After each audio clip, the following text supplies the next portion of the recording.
Okay. All right. Go to the rest. Okay, Chairman, you could start. Thank you. Good evening, everybody. Those that I see here and those that may be following us otherwise. This is the regular meeting of the Planning Board of the Village of Dobbs Ferry on Thursday evening, September 3. And it says in the village boardroom, but we know that isn't true. We are sitting in our homes on Zoom, having a wonderful time. We have 9 items on our agenda tonight. I think it's going to be an interesting and hopefully useful and get some clarity on some of them. The first item is to adopt the minutes for planning board meetings of May 7, 2020, June 4, and August 6, also 2020. I've been working with Liz Draper, who has come up with a way to do this that she feels is appropriate. And I'll just kind of run through it and off we'll go. The board should first motion to approve the meeting minutes of August 6, 2020 with the following amendments.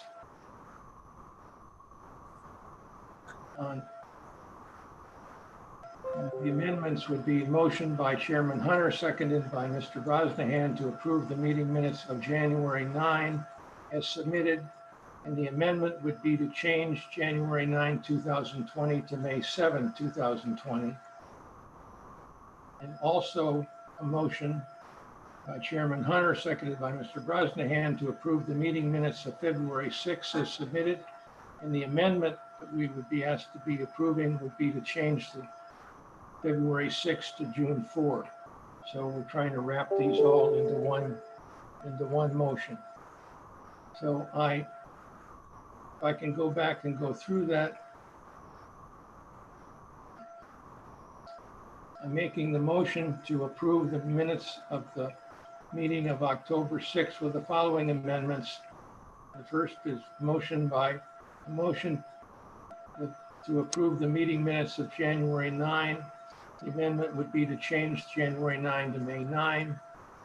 Need a second from Mr. Brosnahan according to this. Again. Thank you. Was it May 7th? Didn't you say May 7th? Yeah. Yes, to May 7th. And then the second motion would be to approve the meeting minutes of February 6th as submitted. The amendment would be to change February 6th to June 4, 2020. Same thing, I make the motion. Would you follow that? Second again. Chairman, And then, so we would be, I'm sorry, who's speaking? Liz. Chairman, it's Liz. It's actually, there's only one motion needed. It's a motion to approve the minutes of August 6th with the 2 amendments that you had stated.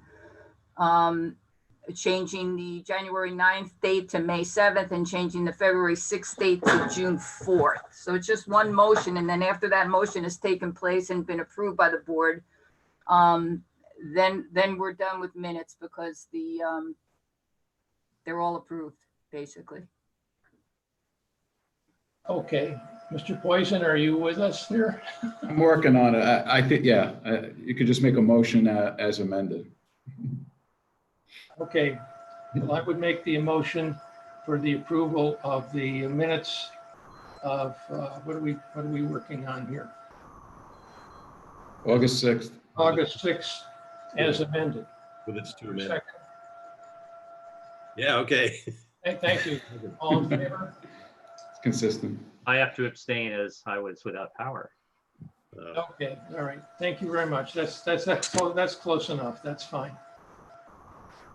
I think the idea was just to try to get the amendments onto this approved one and do it all in one, but you know, we are where we are. Thank you very much. Item number 2 on the agenda, Irving Place. This is the public hearing for site plan approval for proposed new 1-family residence with 2-car garage. I would move that we open the public hearing. Is there a second? Second? Thank you. All in favor? Aye. And Casper is here. I just promoted him to a panelist. Yeah, I see him. I see him. Good evening.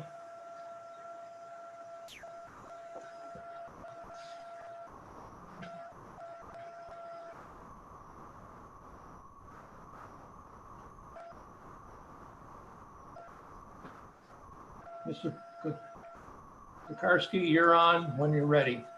Okay, so good evening, everyone. I guess today we have a public hearing on our application. So unless there is any questions for us, I guess I'll let the board proceed.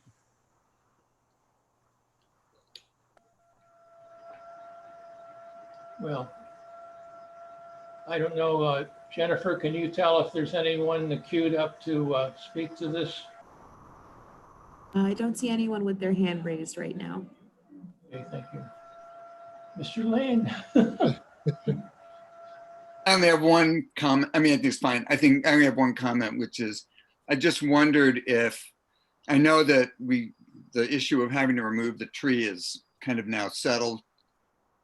And looking at the site plan, I just wondered if it was possible to make the driveway narrower. It looks like it's a lot of paving. And I'm just wondering is it really necessary? It's just for whatever the two cars are, right? I guess you're parking two cars in the garage at the back of the site. So I guess the idea would be to be able to get one car moved without moving the other car. So if my wife departs, I don't have to move the car and vice versa. Right, but what's the bare minimum that you need in order to be able to do that? I guess would be my only comment on the site plan. It looks generous to me, but I didn't look at the dimensions. Maybe, I don't know, George, what's the minimum? What's the minimum that we would need for two cars to kind of responsibly pass each other? We can go as low, the board has gone in the past as low as 15 feet. It all depends if it's outside or inside. Inside conditions, we've gone down to 17 feet. We'd like to see 18, but. This is outside. I'm sorry, this is outside. So it would be, you could get down to 15. I'd like to see 16 on the outside because car is generally 6 feet in width. Two cars is 12. So you want some generous maneuverability between the two cars. And, 15, 16 feet is good. Well, according to our code, if we're to park two cars side by side, the minimum width is 8.5 feet. So 17-foot wide driveway would seem appropriate. Although you're parking the cars in the garage structure, right? Well, so I mean, it all depends because we were trying to get in a position where I guess when you're leaving the garage, it will be a little bit hard to maneuver, and especially now we're talking about my wife maneuvering out of the garage when the other vehicle is placed. The garage has a little return to the garage door, so it kind of shifts the car a little bit to the center of the driveway. So she has to maneuver to the side to be able to get it out. And that's why we were trying to, as Mr. Manley said, keep the driveway, pretty much to this width. But again, with this, I'm a little bit concerned with her, being not comfortable, getting the car in and out. Okay, well, I'll just say, I think you should make it as narrow as you can and leave it at that. And you can tell them, I'm not going to make a big deal out of it. It just looked like an awful lot of asphalt for. Where is your zoning table?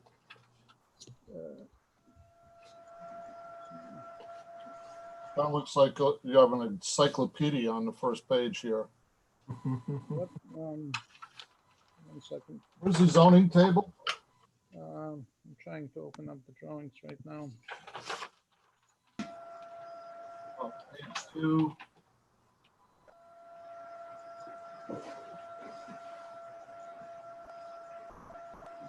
Okay, so you're at 51.9%, Yes, we complied with the village. under the 54.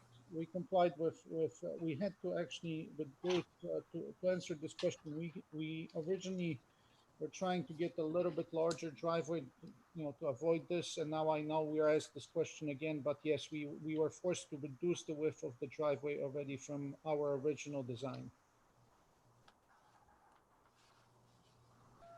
Okay,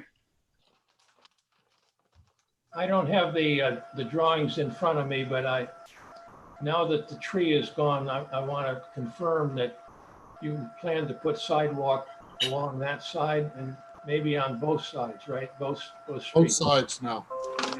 That's what I thought. That's true. That's great. Hopefully others will see what you've done and the sidewalks will grow from there. Right, Donna? Is that the idea? We have the sidewalk seed. So. Anyone else? Chairman, someone just raised their hand. Good. Clifford, can you hear us?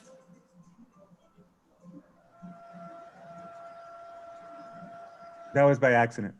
Oh, okay, sorry. No problem. Okay, Chairman. How's he put his hand down? I think I just lowered it. I have to lower it.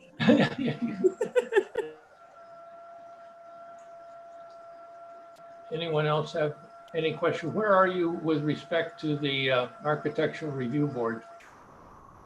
Done. They're done. Done. Good. Romer's here.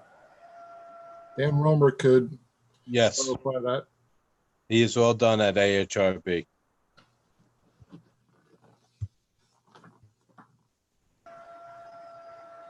Well, if there's no one else, I think we've come a long way and appreciate your flexibility in terms of meeting some of the design.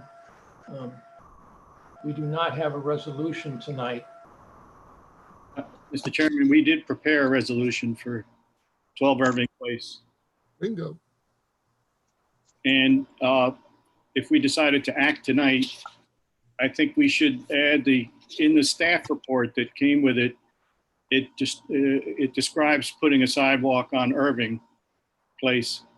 I think we should, in the resolution, if we decide to act tonight, make it a requirement that the sidewalk be placed on Irving Place, and take Rob's suggestion to narrow the driveway to the extent that the village engineer finds suitable and safe.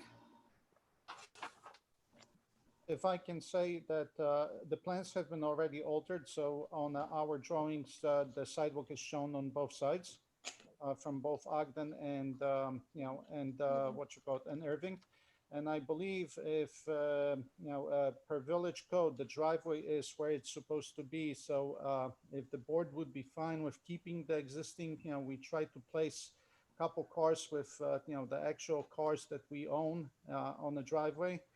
And I do have a pickup truck, and it's not it's a little bit of a wider vehicle than typical.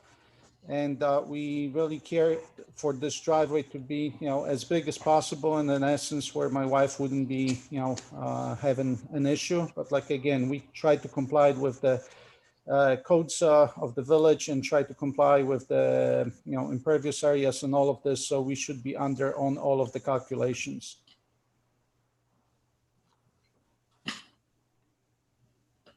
Good. Are you suggesting, Dwight, that we could move forward tonight? Yes. Yeah, we prepared a resolution thinking the plans were very complete that were sent out, and the issues that came up, we felt could be dealt with as conditions in the resolution.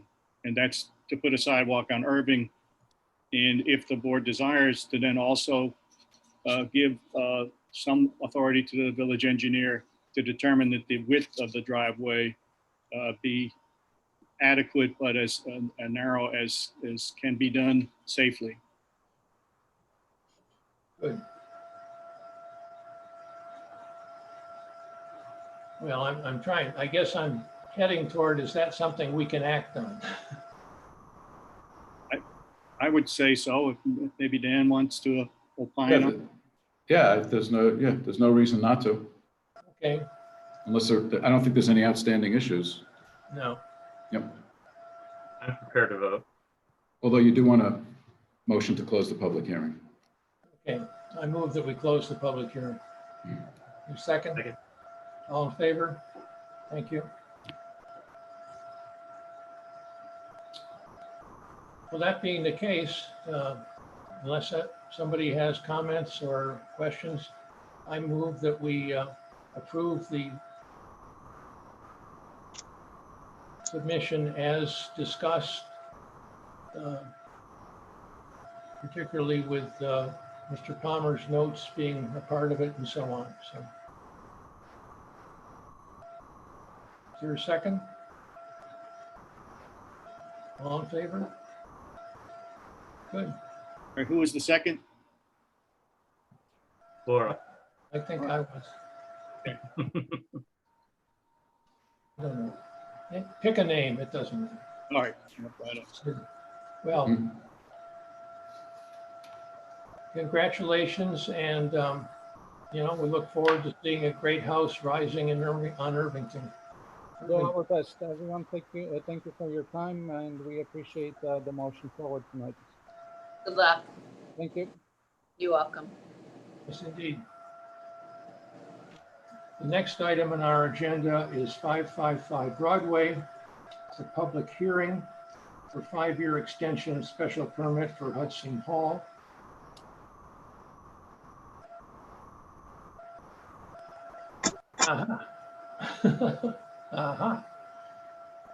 You think dressing up is going to get? No, not Good quite. evening. I saw the tie very quickly, but Yeah, my video was off for a moment. Good evening, everyone. I'm Seth Mandelbaum from McCullough, Goldberger, and Stout. We represent Mercy College. Pleased to be here once again with Tom Simmons, Mercy's Vice President for Operations and Facilities. I know you all know Tom well. And we're here this evening for public hearing on Mercy's request for a 5-year extension of the special permit for the dormitory known as Hudson Hall, which this board granted way back in May of 2014. The 5-year term was keyed off of the issuance of the original CO, which was in January 2016. So it expires in January of 21. But the resolution from the original approval said we have to apply to this board 6 months prior to the expiration, which is why we applied in July of this year. And as you may remember, at your August 6th meeting, you set a public hearing for tonight's meeting. If we may, since this is a public hearing, I thought Tom could briefly go through the PowerPoint he went through last time, which the board has seen, but to refresh your memories, but also for the benefit of the public, if that's okay with you, Mr. Chairman. okay, that would be fine. Jennifer, do you see if anyone is signed on for this? I don't see anybody with their hand raised to speak. Oh, there's one person from the public. Okay, well, you have an audience of 1 plus us. That sounds fine. Good Tom, evening. why don't you take it over? Sure. Jennifer, you want to give me the ability to share my screen? You can, you're ready. Everyone see that? Yes. Yes. Yep. Good evening. It's a pleasure to spend some time with you this evening. I'll briefly go through what I showed you before, as Seth alluded to, on Hudson Hall. Back when we were working with you in 2014, we came to you with the idea of a new residence hall, which became Hudson Hall, which had 350 beds, residential beds in it, a student commons area, and some significant site work that we are very proud of the outcome that we worked with you and the Board of Trustees on. We opened in January 2016 on schedule, was where we moved it in. We had a great ceremony to open that. We're very proud of the architecture, the planning components that you folks helped us to make this a better building, as well as the significant site development that was part of this that it transformed our campus. As part of that, the site elements, as you'll recall, were very much a piece of what you worked with us on. They consisted of things about really bracketing a traditional campus quad with a pedestrian spine that transversed between the Old Lady of Victory and the front of Main Hall that connected the front of our building. Access points for your fire and safety and police people, and the construction of a loop ring road that allowed us to eliminate at one point, which was the old connection through the landing area, really creating what we think is a signature project that's done a lot of pieces with that. Through that initial public hearing and process, really we stuck with just about all the components that were mentioned as part of this project. The one thing I will mention in front of the back of OLV, there was a suggestion by your police people and fire people to remove the old bus drop off there that we had done, but very successfully created a sustainable project with a lot of programmatic and site elements that have been successful. As I mentioned, significant focus on TDM, on transportation demand management, that is, sustainable features, all the things that we heard so proudly from Dobbs Ferry about you being a climate smart community. And really, this is not a certified LEED building, but it meets the criteria of that. And so we're very proud of those and the site elements that we've been continuing that you helped us lay the groundwork on. As part of the building on the lower level, there's about a 10,000 square foot commons area that consists of a fitness center, a Starbucks grab and go area, and then just some commons area for students to hang on. And that works its way on the inside and outside as part of that pedestrian connector along the plaza. The residential life population with this building, Hudson Hall has 350 beds. Our other dorm on the Dobbs Ferry campus, Founders Hall, has 330 beds. So we have altogether about 680 beds now on the Dobbs Ferry campus. That's about 15% of our overall student population on the Dobbs Ferry campus. So it's important to note that we are still primarily a commuter campus, but we believe the residential population has added to our value in the community and on the campus. The rooms are all double rooms. They're suite configurations. Some of the kind of the outreach and things we worked with you on, I mentioned the TDM piece of this, the transportation, because there was a lot of focus on traffic and parking.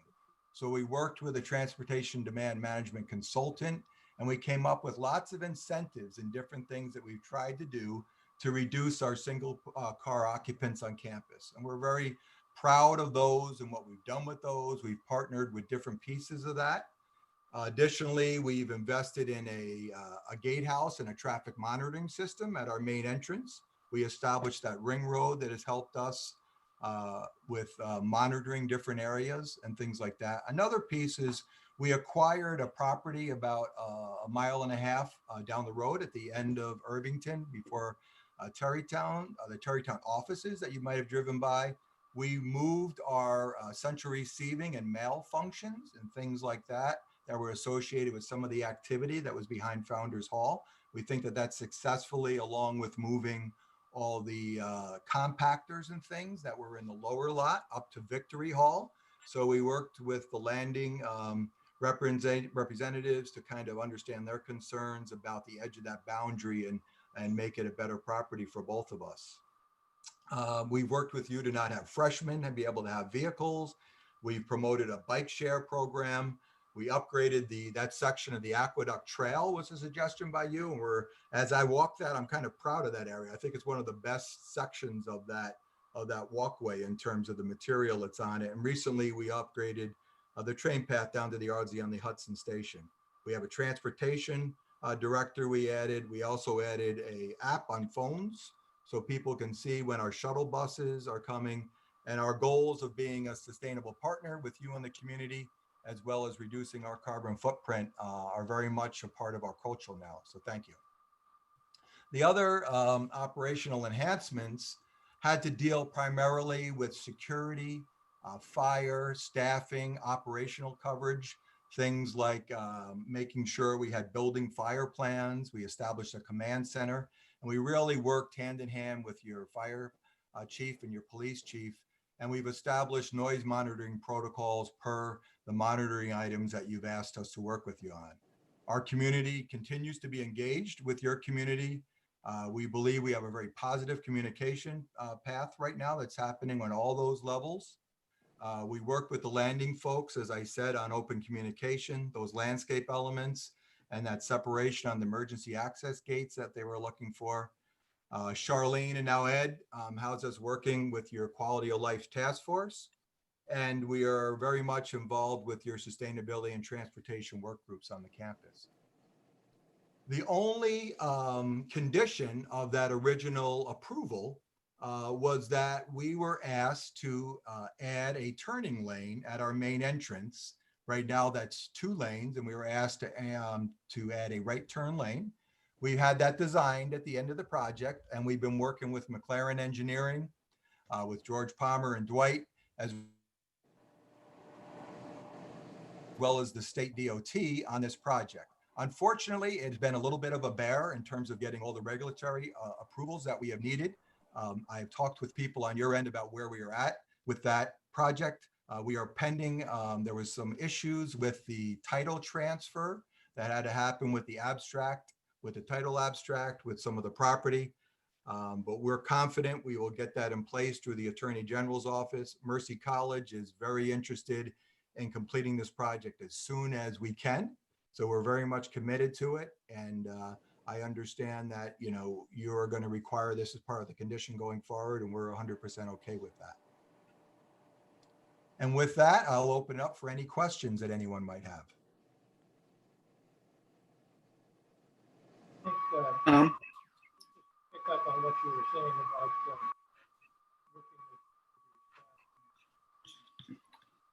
about Tom, I have a question. Sure, Rob. I appreciate, first of all, I just appreciate so much what you guys have done. I think the campus looks great. I have a question that's more like sort of academic than anything from my own education. Do you actually know, what the mode share is of how, at this point, different students get to the campus? Because I'm curious, since we're often in discussions with other applicants about TDM, and you're our kind of model that we always point to, but I don't know if you have any kind of actual metric outcomes that you could share with us that we could use going forward. Yeah, we've surveyed folks a couple times. Right now, we believe somewhere between 20 and 22, 23% of our population is coming by the train, which is we're very proud of that. We try to promote that from the piece. And then we do get, you know, maybe 5-7% that try to carpool and do different pieces like that. We actually offer incentives financially and, you know, preference in parking if people carpool. So that's been pretty successful also, Rob. And we're finding more and more students don't come with a car, or if they do, they're looking to just park it somewhere where they can just take it occasionally to go to somewhere where they need to go and not use it every day. So we're strategizing on that idea of remote parking. So that's where we're at. And we're trying to encourage the train and public transportation as much as we can. That's great.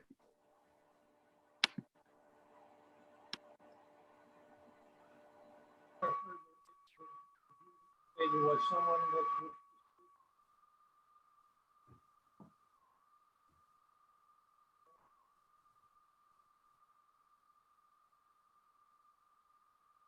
We still have the one person from the public with their hand raised, if you'd like for them to speak.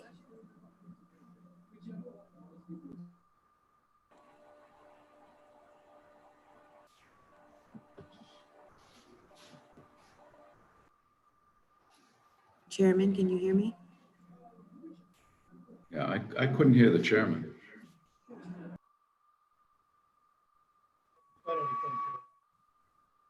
I think he's having an audio problem again. Yeah. speak louder.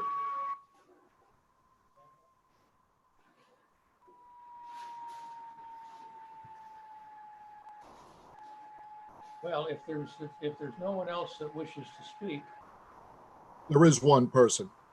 Why don't you let them speak, Jennifer? Yes, I'm gonna put them on right now. so it wasn't clear they wanted to speak. Mr. Chimo. Mr. Chimos, can you hear us? Yes, I hear you. Do you hear me? Yes. Can you state your name and your address for the record? Yes, Bill Chimos, 18 Landing Drive in the Landing. Good evening, Mr. Chairman and the panel members. How are you this evening?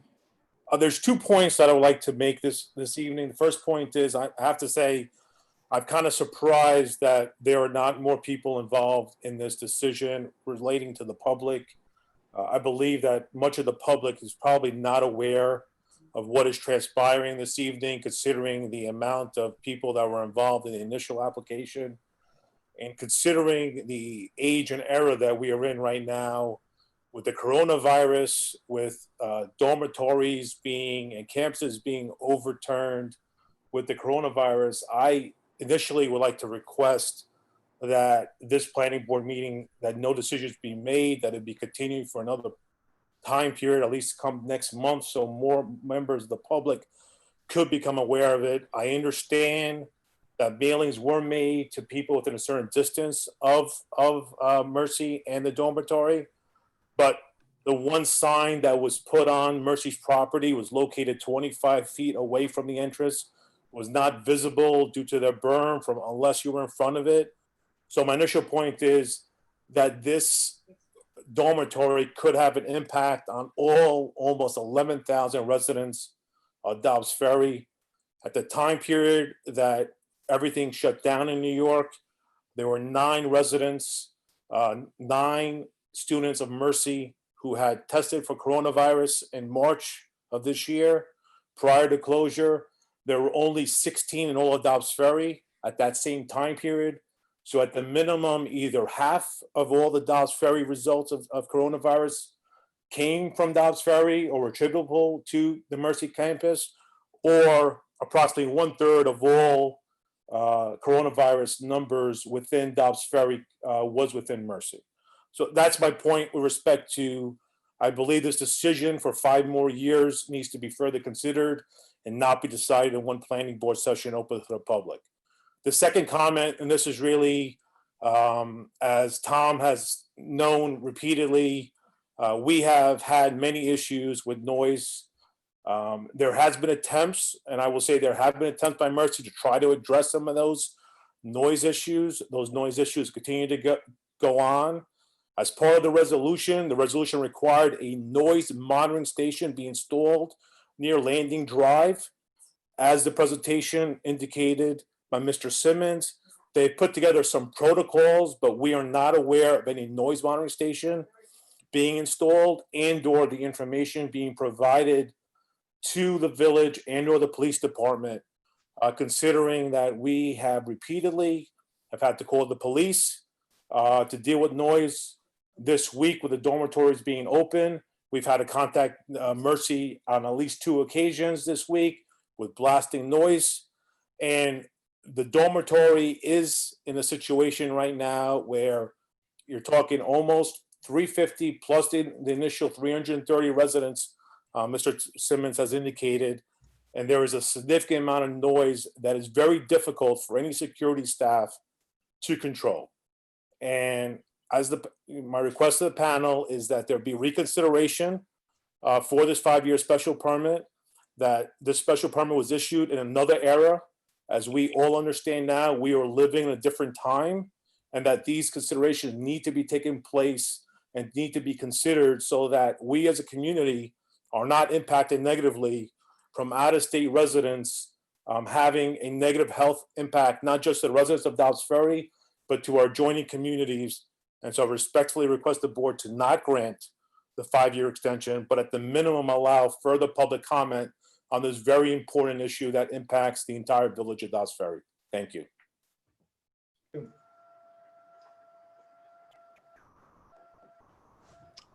There's no one else with their hand raised, Chairman. I guess I have a question.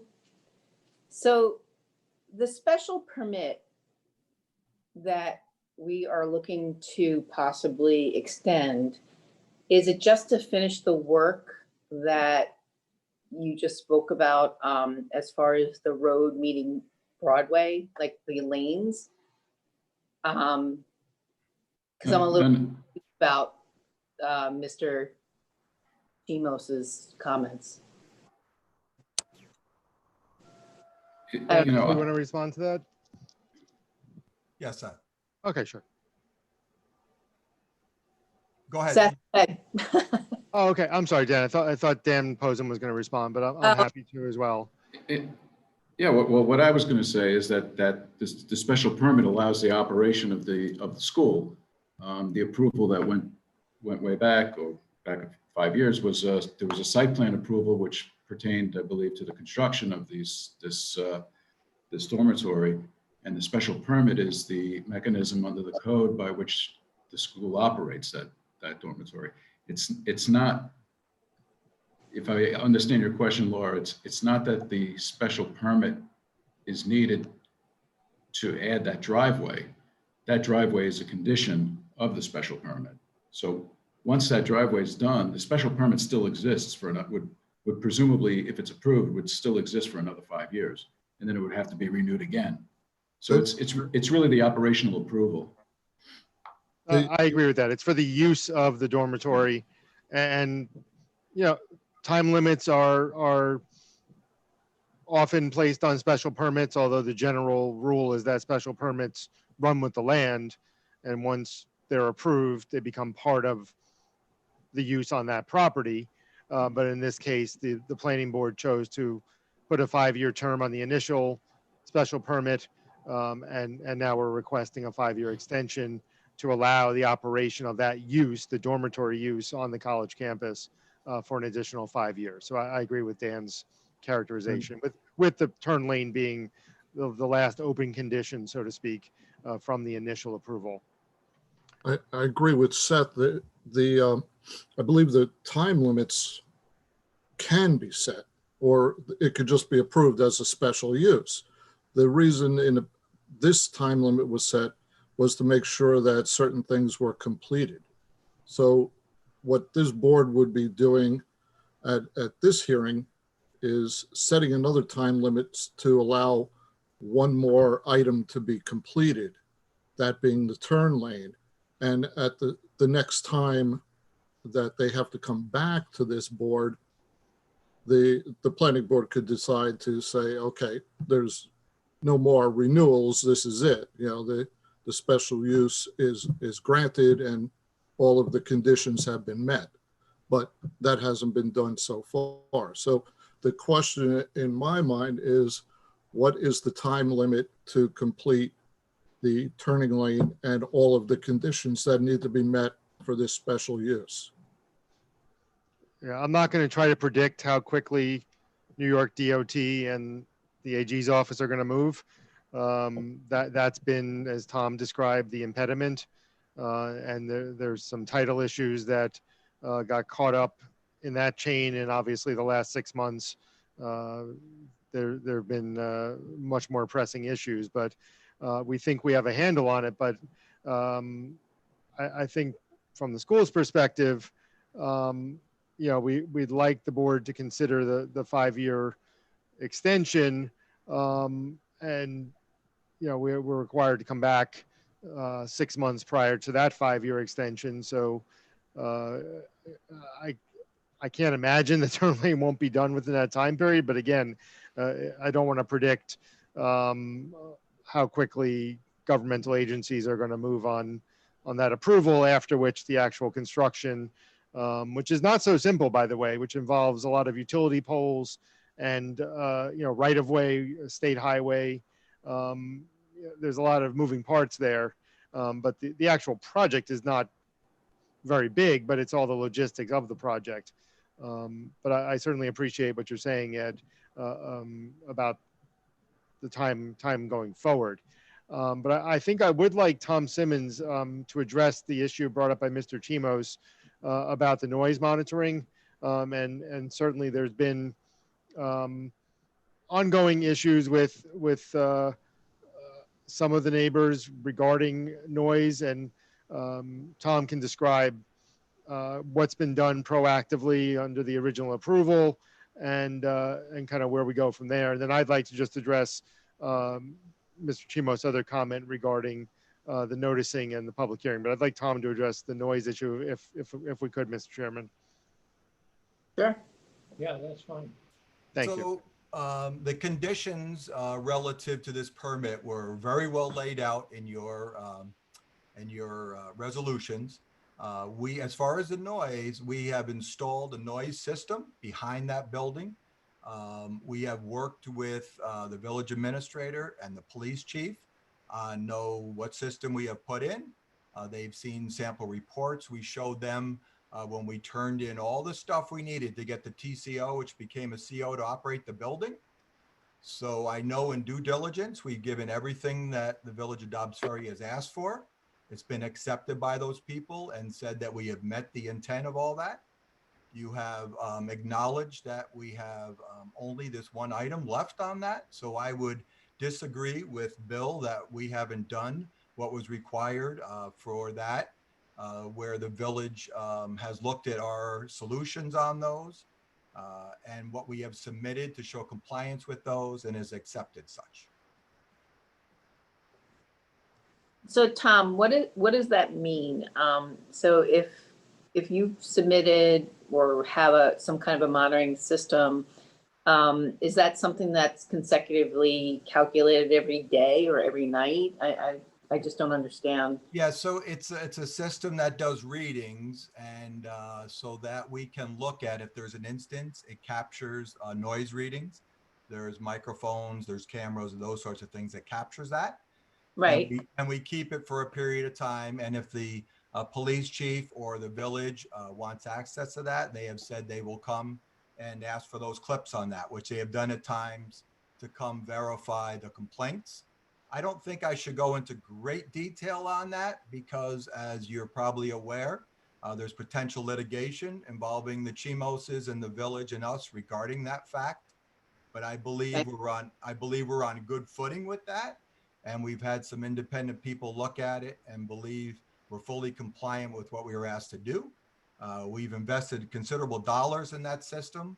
And I think we have something in place that does the intent of what you wanted us to do.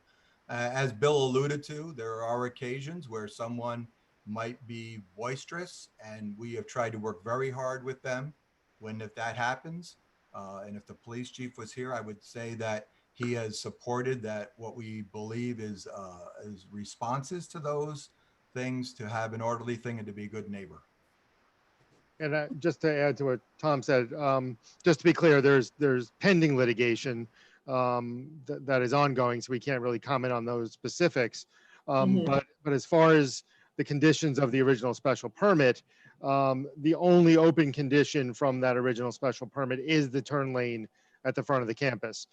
The noise monitoring was an issue that was very heavily reviewed by this board during the seeker process and the environmental impact statement, as well as the special permit process 6 years ago, and even the process actually started a year before that. So, and as Tom said, it's an ongoing process, and the school takes noise complaints very seriously, as you heard from Tom, as part of the community, and it's certainly an ongoing issue that I would think all colleges in New York deal with in residential areas. As far as the other comment that was made about noticing, we had to send out notices to a large radius of the entire campus, probably close to over 50, 60, 70, I don't know the exact number, but an affidavit with a map and a list was filed with the clerk. We followed all the regulations, and certainly there's been notice on the village website as well regarding tonight's hearing. And ironically, in my experience the last few months, sometimes there are more people at Zoom hearings than there would be at an in-person hearing, because you can join from anywhere. Even if you're not in town, or if you don't want to go out, you can still join the hearing. So we're confident that the required public notice was provided. We would ask the board to consider closing the hearing and granting the 5-year extension this evening. And we'd appreciate your consideration. But of course, we're happy to answer any additional questions that the board might have at this time. Yeah, Tom, I have a question about the noise monitoring. Is there any kind of a proactive system in place where if the noise reaches a threshold, it notifies security so they can be proactive instead of waiting for this complaint cycle where people are already upset? Well, we do it two ways, Alan. We have that meter that runs, and then we also have what we call a noise patrol. So we have one of our security vehicles come around with a meter that also checks that. And we do check exactly what you said to see if something registers as a loud nuisance piece. Yes, those are all components of it. Okay. So Excuse what did, me? I'm sorry, Mr. Chairman, Mr. Chimos has his hand raised again.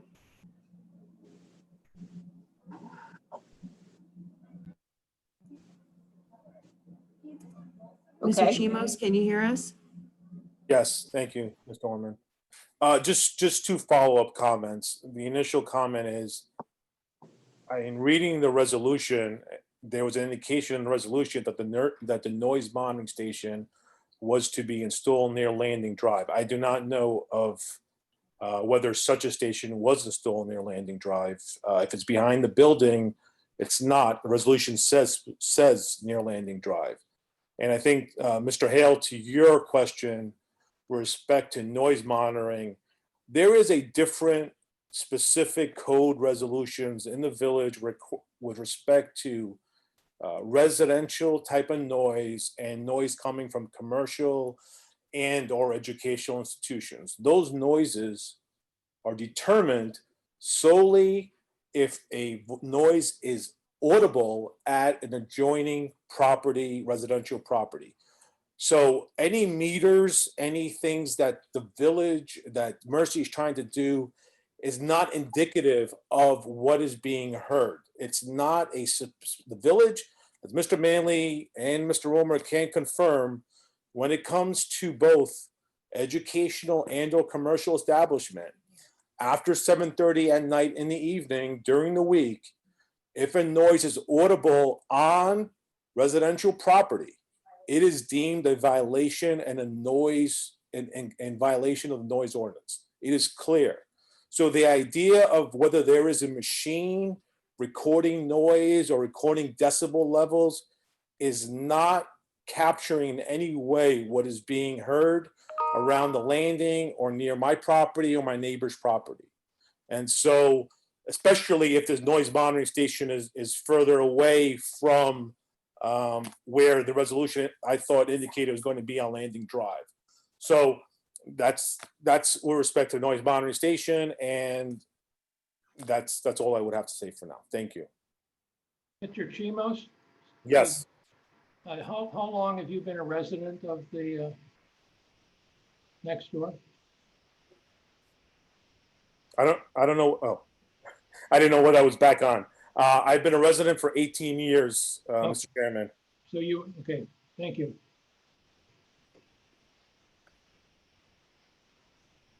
so I guess my question tonight is how do we know that the special permit that we're approving is just for the turning lane or the end of the project that was originally proposed X amount of years ago?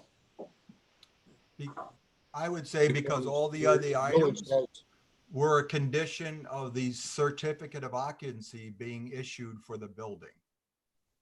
But to be clear, That's probably a question for staff, though. Yeah. All the departments in the village have confirmed that the other items have been satisfied.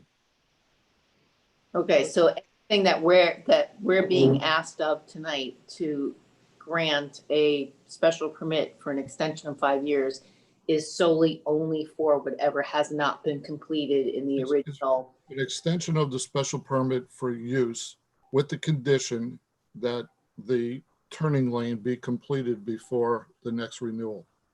Okay, so it has nothing to do with noise, it has nothing to do with dormitories, it has nothing to do with any of, okay, I'm just asking because I was not involved in any of this prior. Thank you. I have a question. That was for the dormitory with that one remaining condition. So it's to allow the use of the dormitory. That's what we're talking about. Yeah. With that remaining condition from the original resolution. I have a question.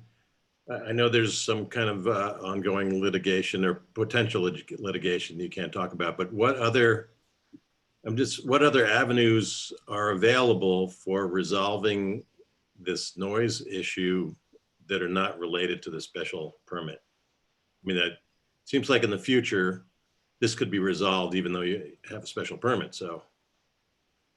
Well, the resolution actually provides for enforcement by the village, subject to fines and other remedial action. And the village is to review noise-related complaints, as Tom said, as they do. And it actually went so far to say if noise issues persist, the college must meet with village staff to determine immediate remedial action to alleviate those complaints. And Tom can speak to how they have done that and continue to do that. Okay. And one other thing I would mention, Steve, is we've worked, and I know Bill knows this.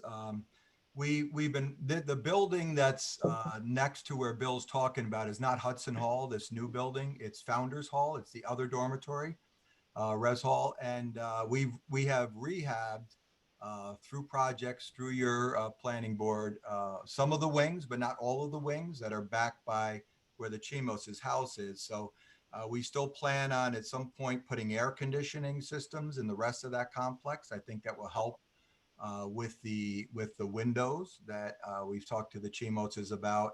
The other thing, as I mentioned earlier, I did move all our mail services and our central receiving dock from back in that area. So we've greatly reduced the number of vehicles. I don't believe that Bill feels like that has solved his concern, because they don't see any use for that service dock back there. But we really did, as part of your suggestions, part of this project, I moved all the bigger trucks coming back there, and where that used to be the mail room for the whole campus. We now move that down the road to Terrytown. So Steve, I think we take any opportunity we can through configurations and what we do there. I worked with the Landing Homeowner Association on where they would like screenings differently. And I've had a dialogue with them that maybe sometimes conflicts with what Mr. Chimos's concerns are. And Mr. Chimos has his hand raised again.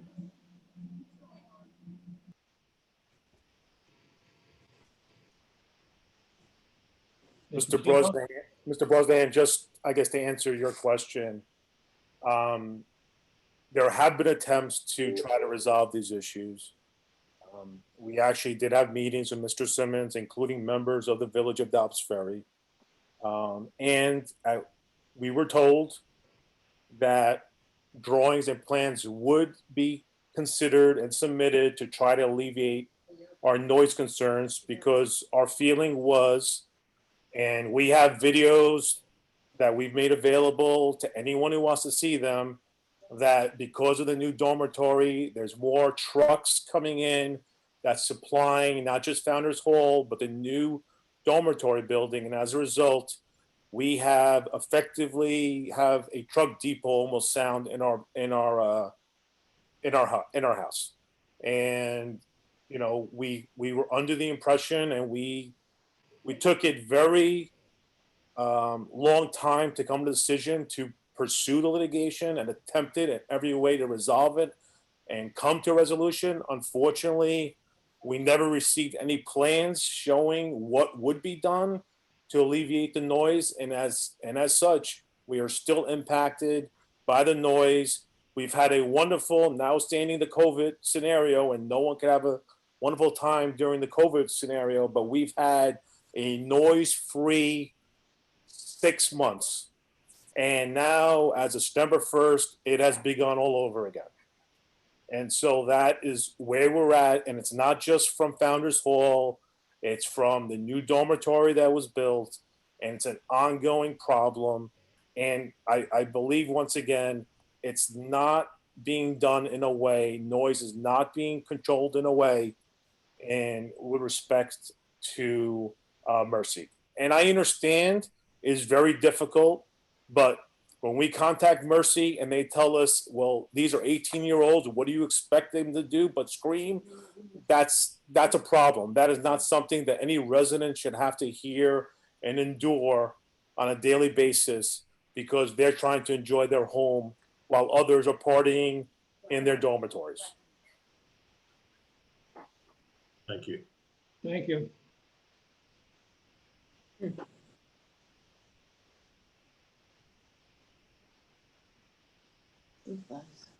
Well, I think we have obviously two choices. We can continue the public hearing to our next meeting, or we can close the public hearing and presumably move forward.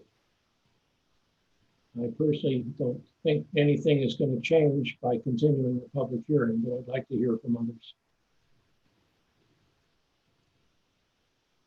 Well, I think, in my opinion, if it's just for finishing the last part of the plans that were already set in place, which is the roadway, I think it's fine to approve.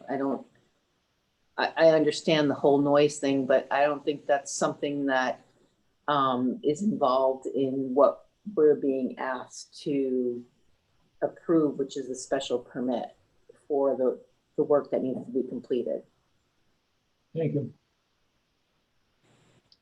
Others? It seems like the noise problem is not just related to the latest, the special permit work for Hudson Hall. Nothing to do with a larger issue that really could be, it's unfortunate that the two parties are not, it's not being resolved, but I think it can be resolved separately from the special permit. I agree. Anyone else? If no one else, I would consider closing the public hearing and moving on. I second. Okay. All in favor? Aye. Aye. Aye. Any opposed? Done.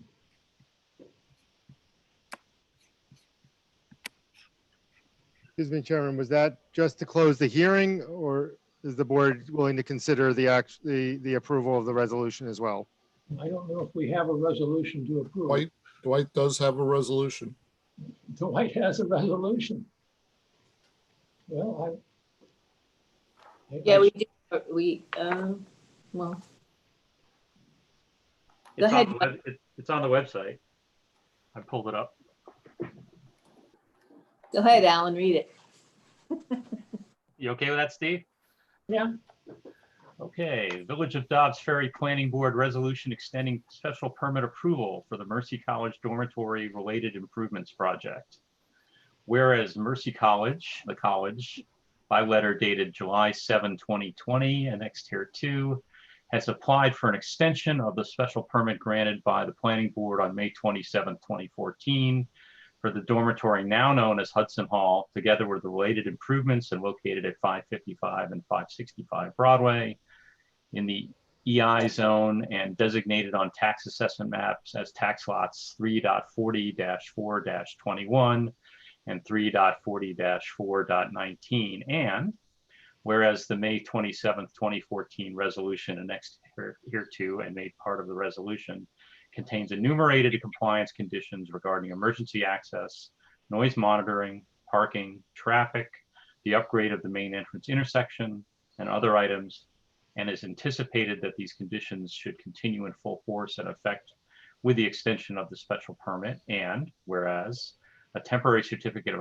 occupancy was issued on January 7th, 2016 for Hudson Hall, the 5-year term of the special permit will expire on January 7th, 2021.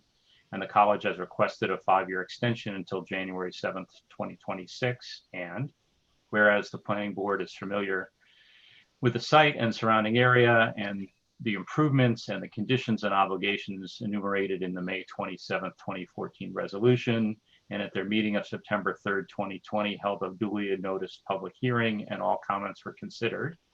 And whereas permit renewals, where there will be no material change in permit conditions or the scope of permitted activities, constitutes a type 2 action under the State Environmental Quality Review Board, SECRA, and is therefore exempt from further environmental review.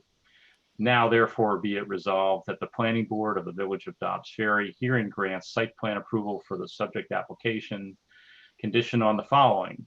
No, hold on. Not site plan approval, special permit approval.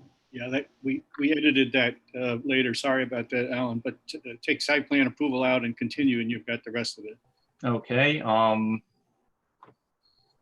with that correction. 1, all applicable provisions of the village, county, and state regulations shall be met.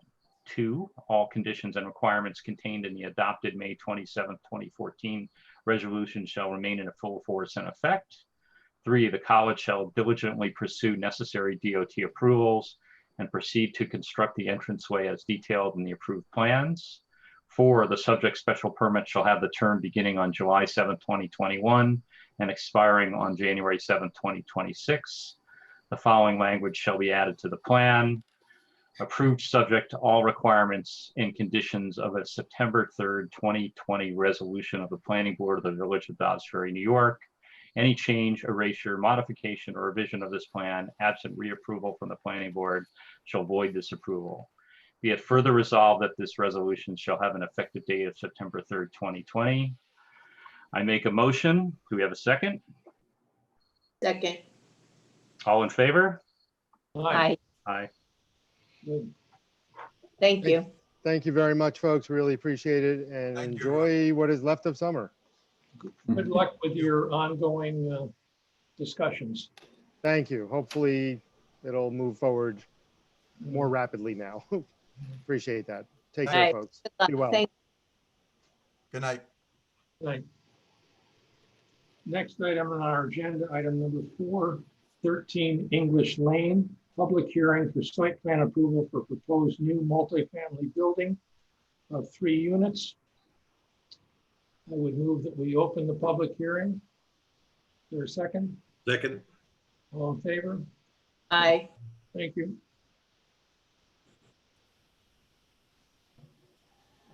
Hi, Christina. Hi, good evening. How are you? Fine. Like to share the drawings with you? Just a minute. Anything new to show us? Okay, actually, just a minute.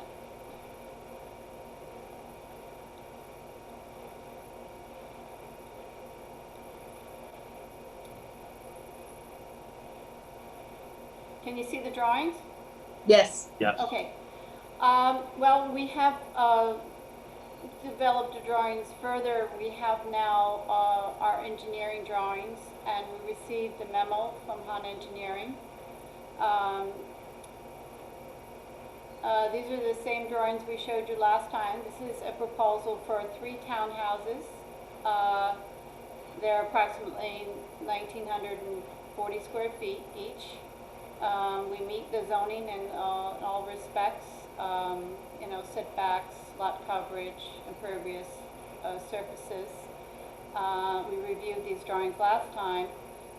We actually reduced the building slightly, and that's just because we removed the entries on each end, and that's only because there was a little more room on the site if we did that. Our garage plan is the same, except we have a new plan that I will show a handicap accessible parking spot. This does not show that yet. And the plans have really not changed. The first floor, second floor, and the patios have not changed. These are the same drawings we showed you last time. We have our streetscapes, and we also have now, let's see, our stormwater management plan from Hudson Engineering. I spoke to Michael Stein earlier today, and he said that he can address all the comments that were on the Han Engineering memo. And I guess just like to know if you have any questions at this point. If you have any questions, I've been thinking it would be helpful for me at least to do a site visit. It's certainly a place that I know nothing about. And if we could do a site visit where they have staked out the property and then staked out the townhouse, I think it'd be very helpful for us in visualizing this. I'm hearing a lot of static. Is there anybody else here? What of static? I walked by and for some reason I saw that site right before this presentation. Christina did this presentation, and it's sort of a wonderful site back on English Lane, flat lot, and it's sort of a perfect place for this. But I think, yeah, we should take a look at it. It's really a unique spot. Yeah, it's really very private in a way, unusual for this zoning district. But how would you like to arrange a site visit? And would you like us to stake out the building? Is that what you're suggesting? Yeah, well, the building and the property, I don't have any sense particularly how much property. They just put in 4 corner stakes for the property and 4 corner stakes for the townhouse. It'd be fine with me. I think you said 4 corner stakes for the townhouse. It's going to be pretty easy to imagine this on that site when you're there. You'll see. Yeah. There was a letter that was written, I think, from Westchester County about the setback and sidewalks, that there was only a very minimal amount, and I'm sorry, I don't remember what the exact amount was, but they were asking that we consider having a little bit more frontage for the people to be able to step onto a sidewalk. Yeah. Did anybody else read that? Yeah, what the county planning board asked for was a sidewalk. And I was gonna say your site plan doesn't really show, is there a curb on site? I mean, we need to go look, but if, you have 1 foot setback for the property line, which is allowed, but what is the right of way? Is there room for a sidewalk? And if not, maybe this board would consider, waiving a little bit of the rear yard setback to move the whole building back and allow for a bit of a sidewalk. My other question is, what version of your plan are you displaying on the screen here? Because it doesn't match what I have. Well, there were 2 plans that I have. One is from August 20 I'm something. asking Christina. Oh, I'm sorry. Do you have the one, Ed, that has the entries, the 1-story bump out on each end? I have a May 14 version. I haven't received anything different.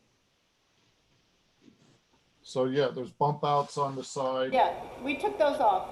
And the reason is because there are utilities in the way. It seemed like those foyers weren't going to work there.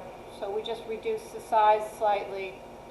And that's Okay. the only difference.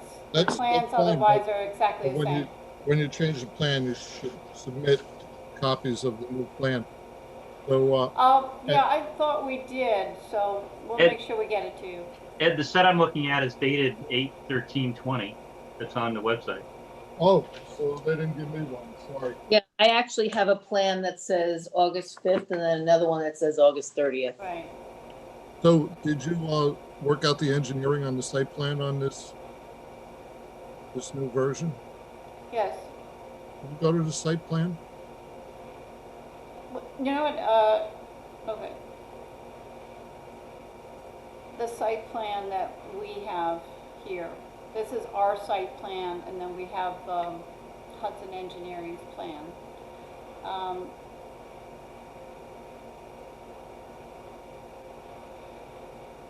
Christina, I'm only seeing, are you advancing the drawings? Because I'm only seeing the title sheet. Me too. Yeah, me too. Okay, hold on a second. I'll try again.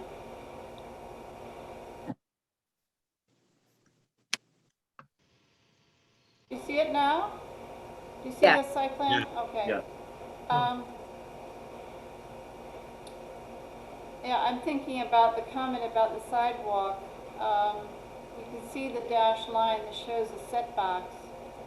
So, I guess to get a sidewalk, we'd have to push the building back, and I think it would have to go into the rear yard Right, slightly. right. And I think, you know, I'm not speaking for the board, but I think they might consider a waiver of, 5 feet or so on the rear yard setback to achieve that walking space in the front out of the road.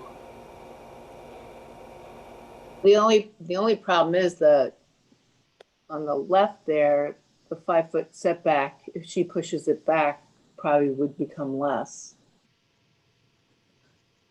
Correct?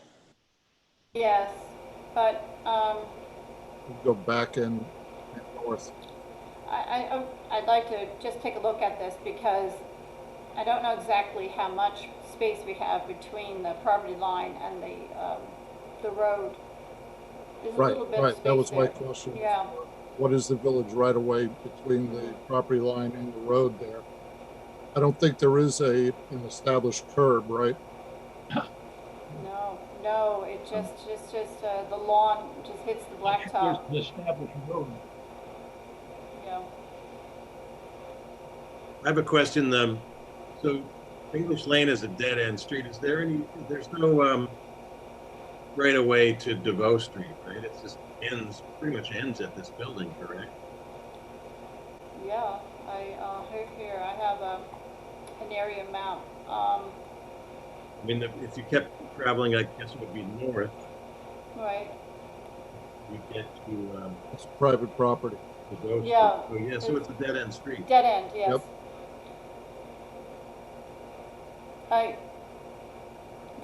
The county recommends a sidewalk, but do you think you need a sidewalk on such a quiet street? Well, what they were saying is that if it's only a 1-foot,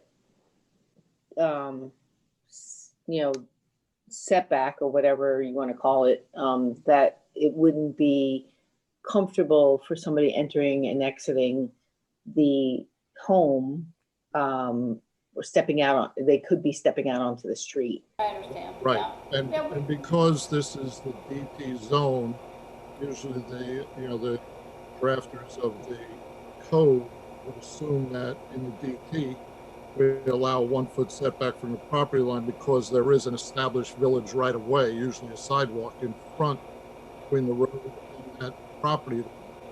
Here, there doesn't seem to be. Yeah, we can definitely look into that. I need to just find out exactly how much space we have. Right. See what we have to work with and see whether we need to push the building back or not.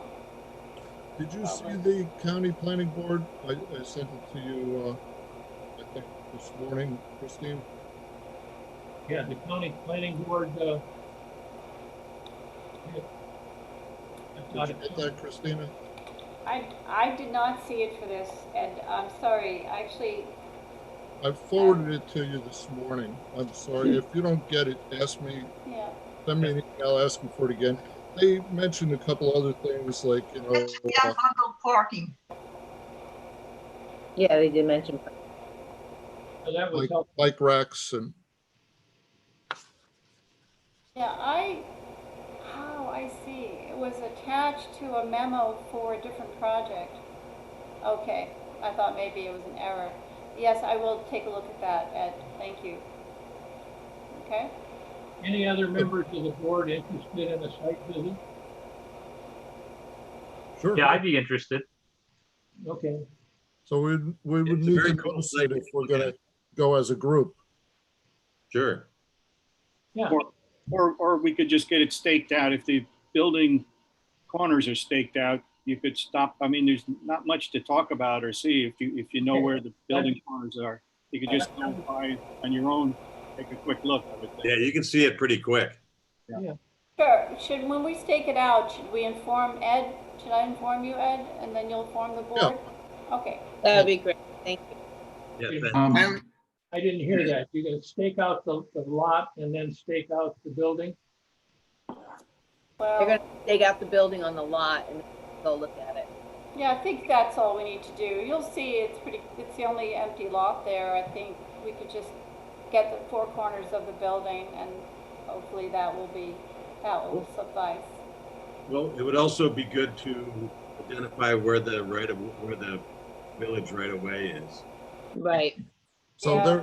their Yeah. building is gonna be 1 foot off of the front property line. They're building stakes, so then we could assess if there's much of a right of way from that. Right. And this, True. hi, this is Andrew Cortese. You guys hear me? Yes. How you doing? I'm the applicant. I just wanted to say that there is no sidewalk or a curb on that end, and it's relatively just asphalt going right into the lawn. So, Right. and I think we only have maybe 1 foot to the building envelope. Okay. I have to say, I do have concerns about stepping out of the door into the street. Sure, understood, yes. Even in Manhattan, you don't do that. Yeah, right. That's why I was suggesting maybe a waiver of the rear yard setback to Yeah. allow this building to move back a little bit. I would think so. Mr. Chairman, I just wanted to point out, I think the agenda has this listed as a public hearing. I'm not sure if this was open. It is a public hearing. I was about to ask if anybody, Jennifer, where are you? I'm here. No one has their hand raised. Nobody in there. Thank you. Have we opened the public hearing? That's what I was getting at, yeah. I think we did. Um, I mean, I'll do it again if you want. Yes. Yeah, do it again. Just in case. I move that we open the public hearing. Is there a second? Second. All in favor? Aye. Thank you. Thank you, sir. Right.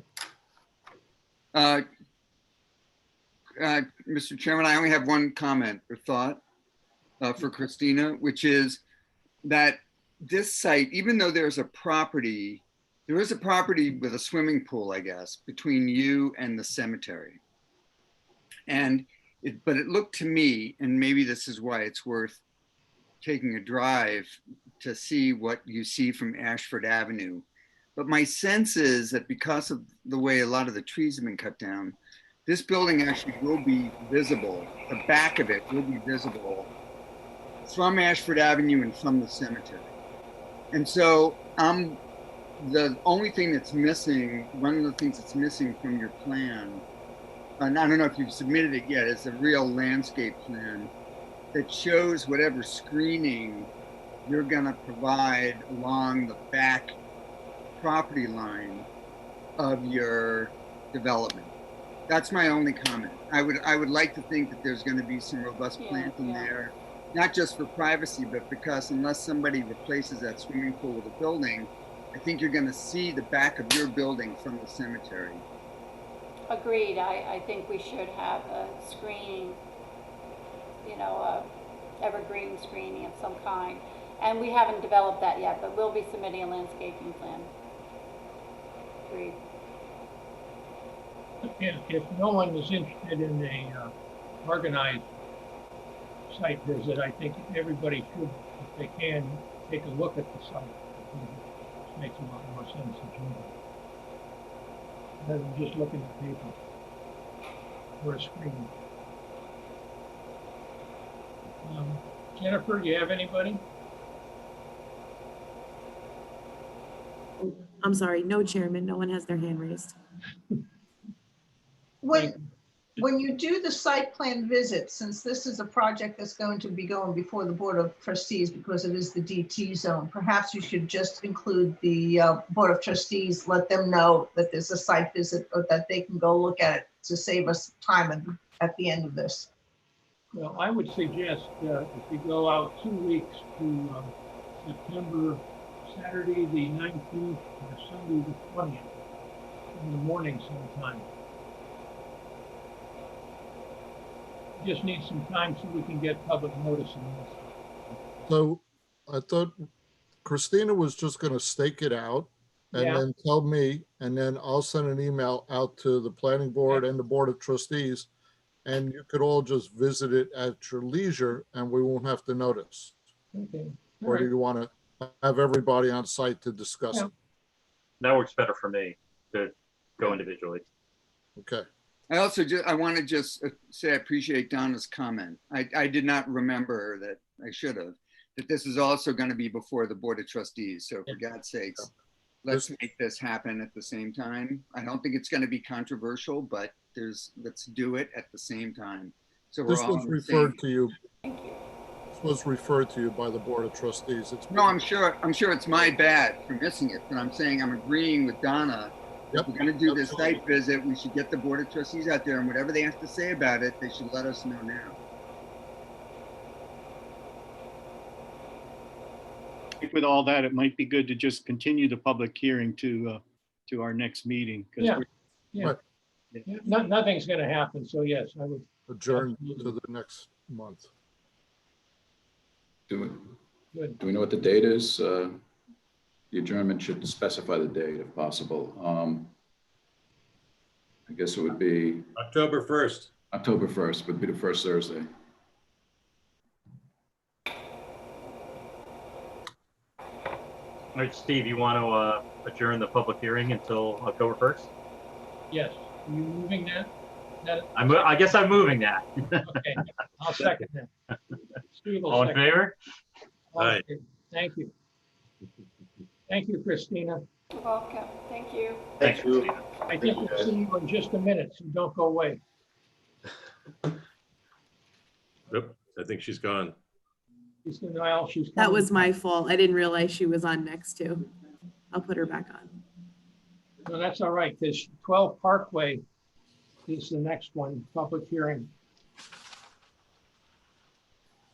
12 Parkway Drive, public hearing for site plan approval for proposed new two-car garage, the deck above and new two-story extension. I move that we open the public hearing. Is there a second? Second. Thank you. All in favor? Aye. Thank you.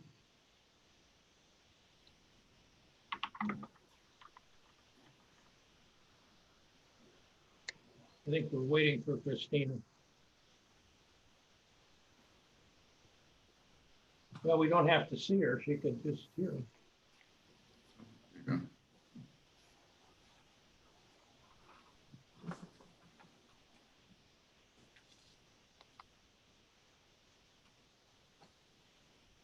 Christina, I'm sorry, you're muted. Can you hear me now? Yes. Oh, sorry. Okay, I'm back with this project that is an addition to a single-family house at 12 Parkway Drive. These are the same drawings we showed you last time. Just to refresh your memory, we're adding a garage with a roof deck on the side of the house and a two-story addition that consists of a breakfast room on the first floor and master bath on the second. This is the same site plan we have. We've developed it a little, and we have the civil engineering drawings are being prepared by Hudson Engineering. We just haven't received them yet, but we'll be submitting those to you soon. We did receive the comments from Han Engineering and spoke to Michael Stein about those, and we are planning to respond to them. Some of the questions had to do with building on a steep slope. I just want to mention this garage is actually covering a driveway and parking area. So there's not much intrusion into the steep slopes. And another comment, I think, was just to ask about more detail about the driveway slopes, retaining walls, and the storm water management system, which we're planning to provide very soon. So these are the same drawings we showed last time, showing before and after. The existing is down below, proposed is above. This garage is tucked into the grade, so you have on one side it's full, you see the full front of the garage with the garage doors. On the back, it's tucked into the grade, about halfway. Another question on the Han memo was the sky exposure plane, which we're planning to add to our drawings, and it starts at 10 feet above the average grade. So this is a one-story addition, so I'm confident that we're going to be able to meet that regulation. So I'm just giving you an update, and we'll be submitting the drawings soon, just responding to all the comments on the memo that we received today. Christina, have you applied to the AHRB? No, and I was going to ask the board if we could move ahead with that. Can we do that simultaneously while we're going through planning board review? I would think yes. Does any of the board think they're going to change the massing of this building? No, I think it seems like everybody else does it. I actually think it's a better composition to the house to add the proposed additions. So I don't see a problem with it. No. Yep. Yeah, I think it's about the engineering now. Yeah, I think that's right, Ed. I think that's.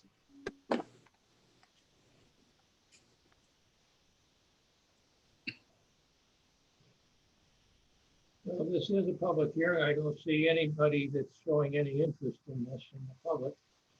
Did we open the public hearing? I'm sorry? Did we? Yes. Yeah, I think we did quickly. Yes, we did. Okay.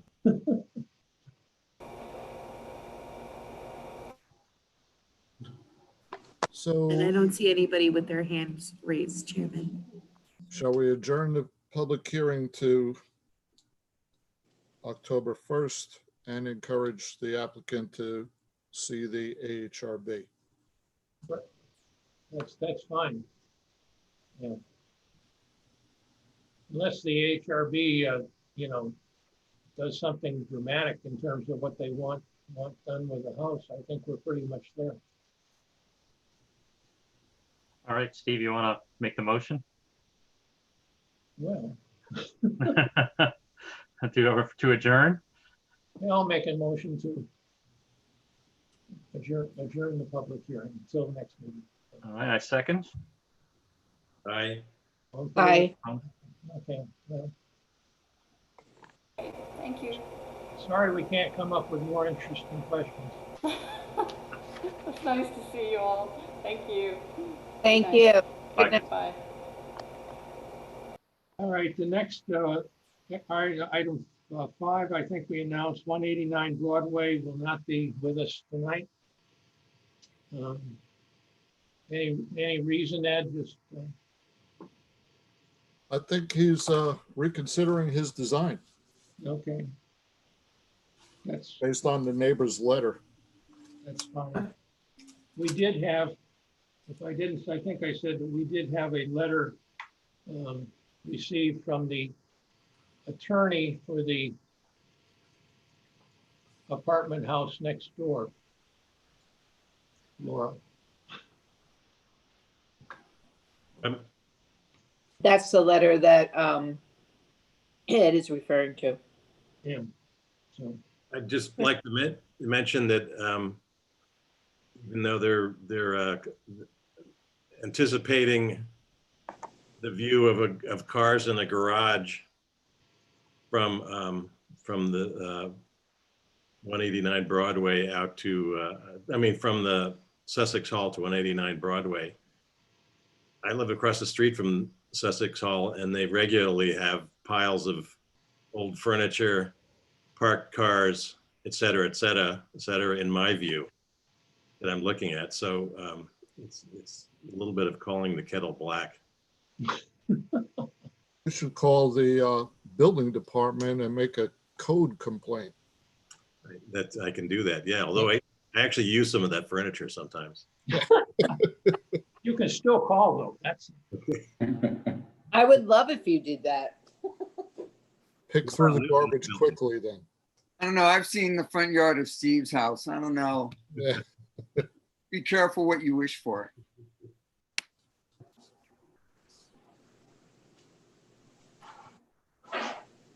okay. If we're moving on from this, I think we, at least on mine, I've switched 156 Palisade with 58 Colonial. So 58 Colonial will be the next one up. Referral from the Board of Trustees to review construction of retaining wall on village right of way. That would be Mr. Steinschneider, I believe. He's Patty, quiet. can you hear us? He's quiet. The retaining wall? No, the retaining wall is probably not quiet, but Patty's quiet. Patty, you're on mute. Hello? Hello? Patty, can you hear us? So this Oh, is a well. referral from the Board of Trustees because most of this retaining wall is on the public right of way. Okay. So the Board of Trustees asked that the planning board see what portions of this retaining wall logically need to stay on the right of way and what portions could conceivably be moved back to closer to the property line. Fair enough. Okay.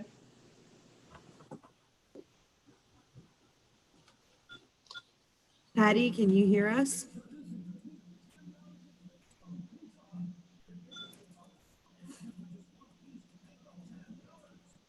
Patty?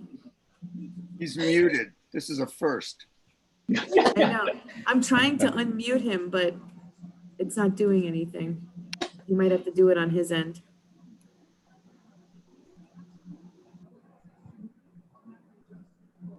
Anybody Hello, with Beth. his number on a cell phone?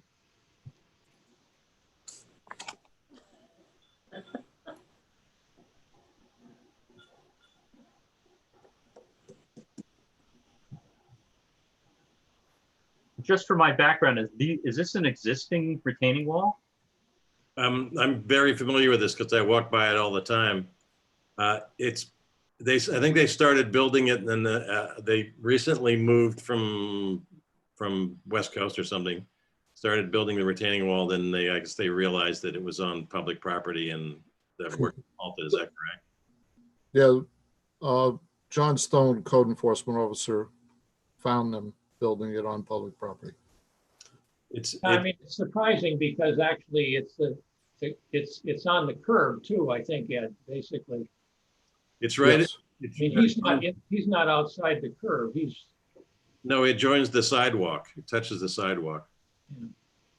It is, in my view, it's going to be a big improvement because there used to be a huge hedge there that made it impossible to walk on the sidewalk. So, Well, it made it very difficult to turn the corner if you live on South Lawn like I do, because it was a blind corner.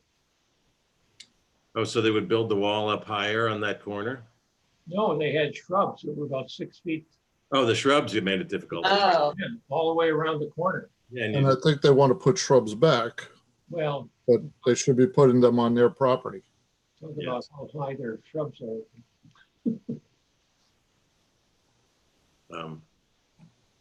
But it's for the Board of Trustees to decide about the right of way, right? I mean, I think it's an improvement, but it maybe should be on their property.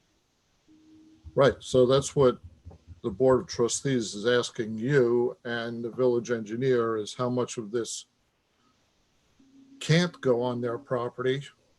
It's like if there's any portion that's supporting the wall for the garage, existing garage or something like that, or steps that can't be moved back, and what portions can be moved back to their property. I have to say, this is one where I actually do think I would like to. I don't feel like I'm familiar with the site and I did not do my homework.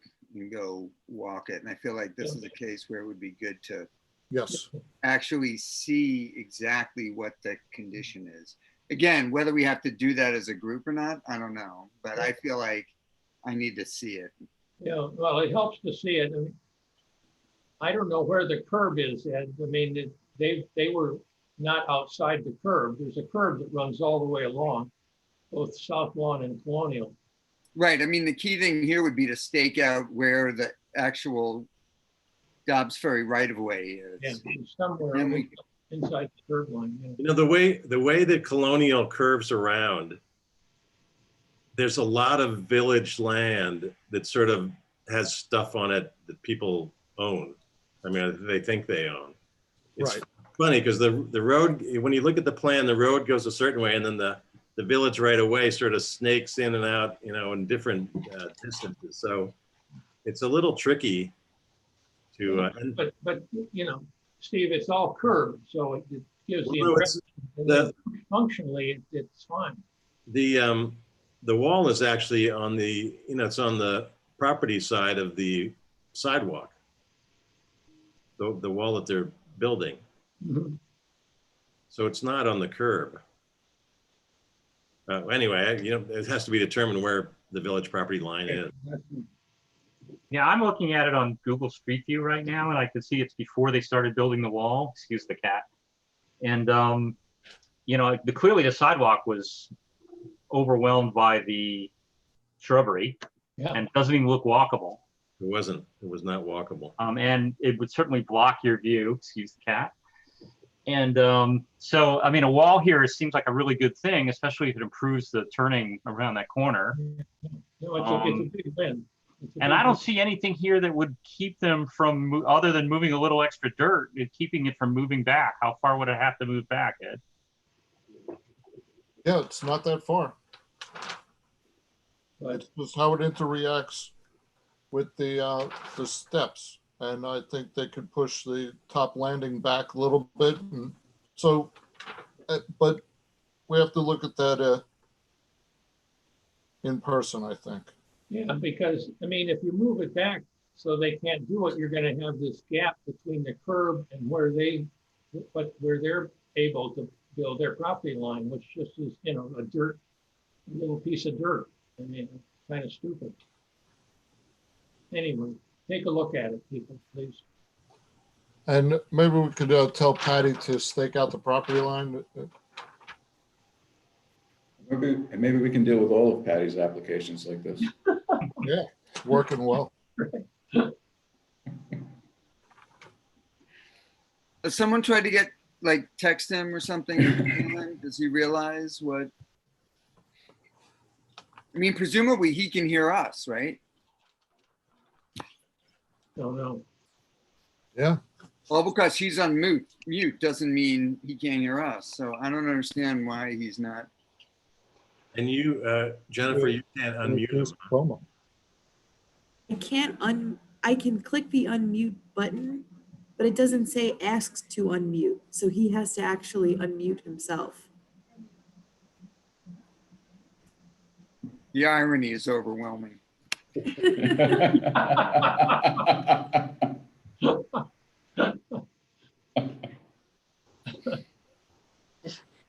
So that means we can continue to number 8, 58 Colonial. This is. That's awesome, Patty. That's where we are. Yeah, that's where we are. Okay. We could talk about the MDR2 zone. It seems like that's what's still open without Patty participating. So Rob, Yeah, Patty's having trouble getting on. I just spoke to him. But 58, so we're going to go look at the property, but we should know where the village right of way is. Right. So we're going to ask Patty to have someone stake out the property line of 58 Colonial. correct. Is there a drawing that shows where their property is and where the wall is and all that stuff? or- Yeah. Okay. You didn't get that? Survey. There's a site plan. Oh, maybe I did. Maybe I Yeah, got. it's on the website, Okay. village website.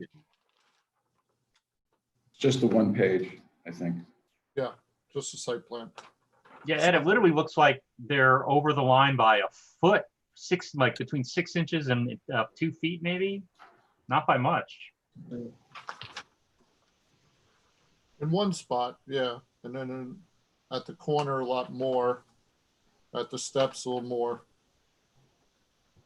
The issue is that they've already built the wall next to their driveway, but the wall is unbuilt everywhere else. Yeah.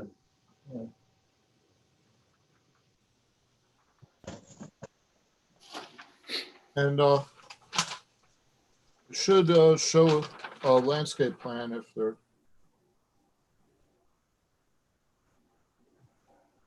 planning on putting landscaping on their property. That's fine, but they need to know that's where it needs to be.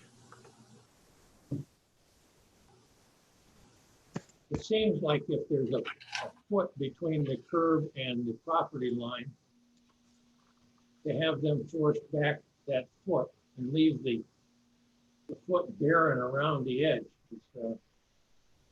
Doesn't seem like a very smart thing for them or the neighbors or anybody else. Oh yeah, I see that the new wall they built is on village property.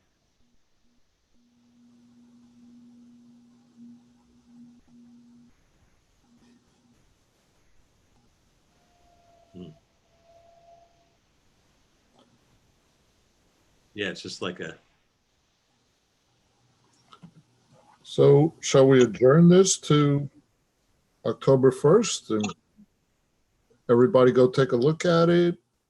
Tell Patty to line it out. Take it out. That sounds reasonable. Yeah, no matter what, I think that's where this was going, no matter what, to stake at the property line and for us to go check it out. Yeah. Excuse me, guys, I'm sorry. I see somebody named Laura Wakefield with their hand raised. Okay. I'm not sure if she's the applicant or a resident. Hold on. She's the architect. She's from Patty's She's office. the architect, okay. Laura, can you hear us? Yes. Hi. Hi. I'm the architect on this project. I'm working with Gotham. Okay.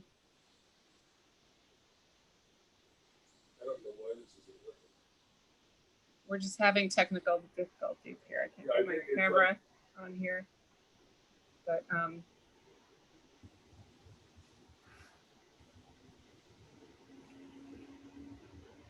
Patty's actually trying to log on right now from his computer.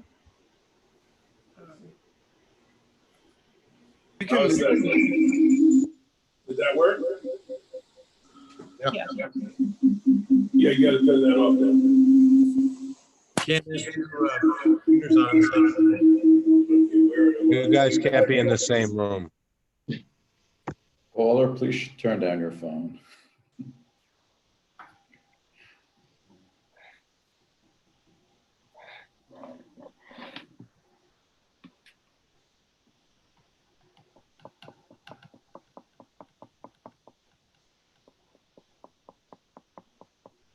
Well, I think he's coming on right now. It's also, by the way, it's not a public hearing, so you could just Hey. not take a formal vote or anything to adjourn it. He's here. I am here. There seems to be something that was, it was like intentionally blocking. It was weird. It was saying that I was not authorized to call into this number. So I had to change computers and go to a different one. Now I'm trying to see if I can get other things to go on. And let's see.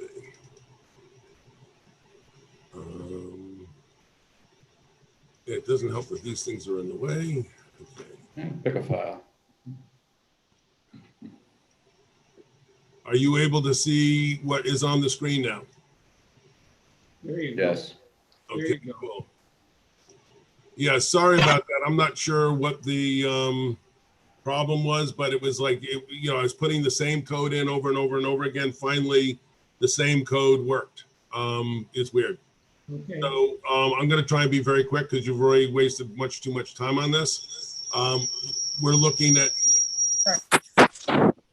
You have to leave that muted. So what we're dealing with here, this is a house that you guys granted approvals for a lot of work on the inside of the house, additional work on the outside, stairs in the back, extension of the deck and things like that. None of that is part of this. That's all permitted. The owner of the house noted that the two of the retaining walls on their property, which I'll get to a larger scale here. Actually, let me do the one that's colored. This green retaining wall and this green retaining wall were existing and had rotted, and they had a guy come in and replace them. They replaced them exactly in kind, material, height, everything else, precisely as it was. One of the things that they were not aware of was that this one, the one that's down in the corner of the property, actually is half on the village's right-of-way. So that necessitated, as I understand it, an approval from the village to allow them to repair that. I don't know how it ever got built in the first place. Maybe it was with permission. We haven't asked for that. We've gone to the Board of Trustees to ask for permission now to leave this one. I don't believe there's any issue with the one that's fully on their property. The one that we've proposed building is this blue one, and integral to the blue retaining wall would also be reworking their staircase.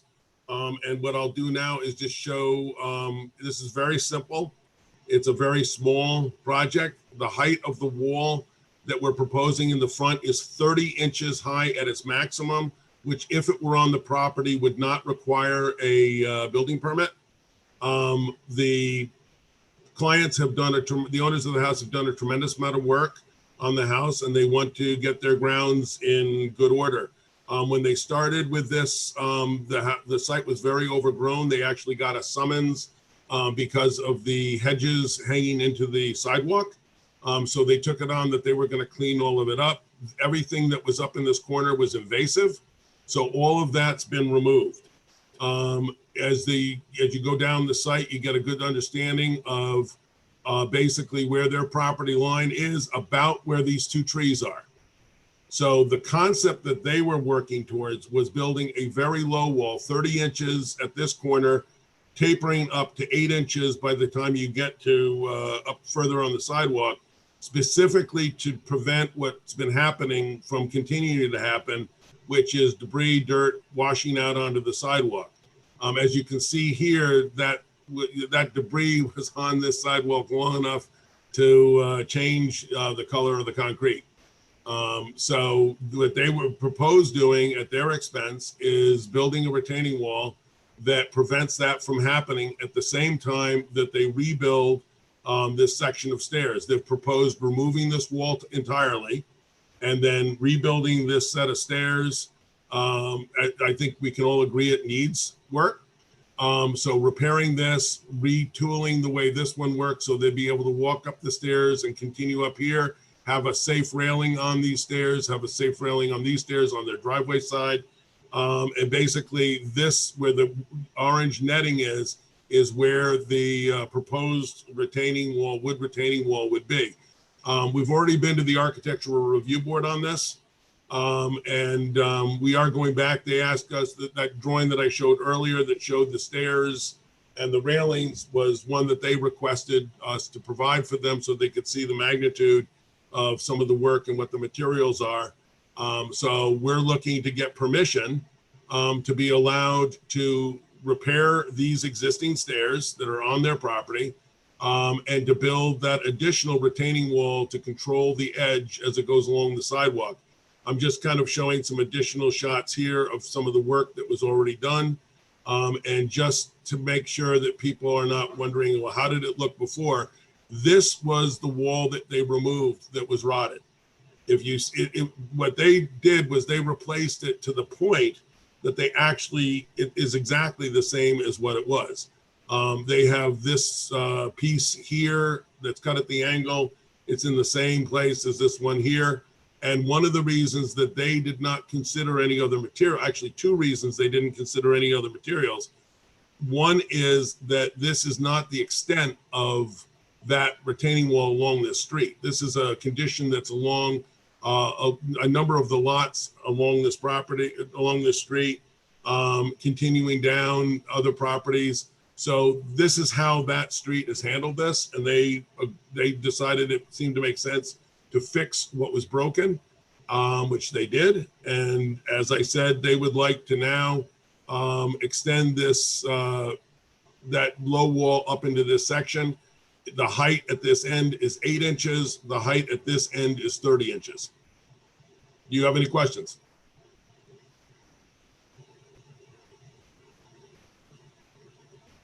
Nope. The second thing that I thought was a reason that this made sense, because normally I would not be recommending railroad tie, wood tie walls, because they look like wood tie walls, I guess. But on this house, with its aesthetics, with the horizontal character of the exterior of the building, this in terms of size and character of shape is compatible with that. And the client fully intends to stain these walls to match the house.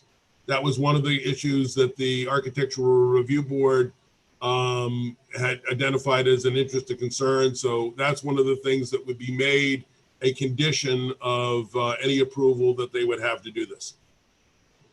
So Patty, when you're saying that you're redoing the stairs and the concrete wall on that side where your arrow is pointed right now, Yep. is that going to be in the wood, or is that going to be back to the original material that it is now, like concrete? That would be, this concrete block all gets removed. And would it be wood? No, the stairs coming down would be this, would match these. They would Okay. be bluestone, or that might actually be a slate Right. with stone risers, and the side of the stair is actually a flagstone. So if I go way back to our drawings, what we're doing is we're showing that flagstone continuing as the side of the stairs. The flagstone or bluestone is the treads, the stone in the front, and all of the, I mean, this is this is low. This is a the driveway steep enough that in slippery weather it can be hazardous because of pitch. So having this staircase makes it safe for them to get in and out of their house. The most difficult part of the driveway is right here in the start.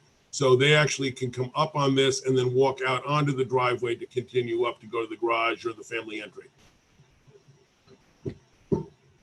Patty, are the stairs on the village right of way, or are they, is it totally on their property? Say again? The stairs, is it on their, are the stairs totally on their property, or is it on the village right of way? This line that I'm showing here, that's the property line itself. So this section of stairs is on the village's property. My only concern would be indemnification for the village for any problems with anything that's built on the village right of way. Right. I would leave that to Dan. I don't know enough about it. But what is the need for it to be there? Well, if you push it back to here, then you've got to significantly change the way this driveway kind of works.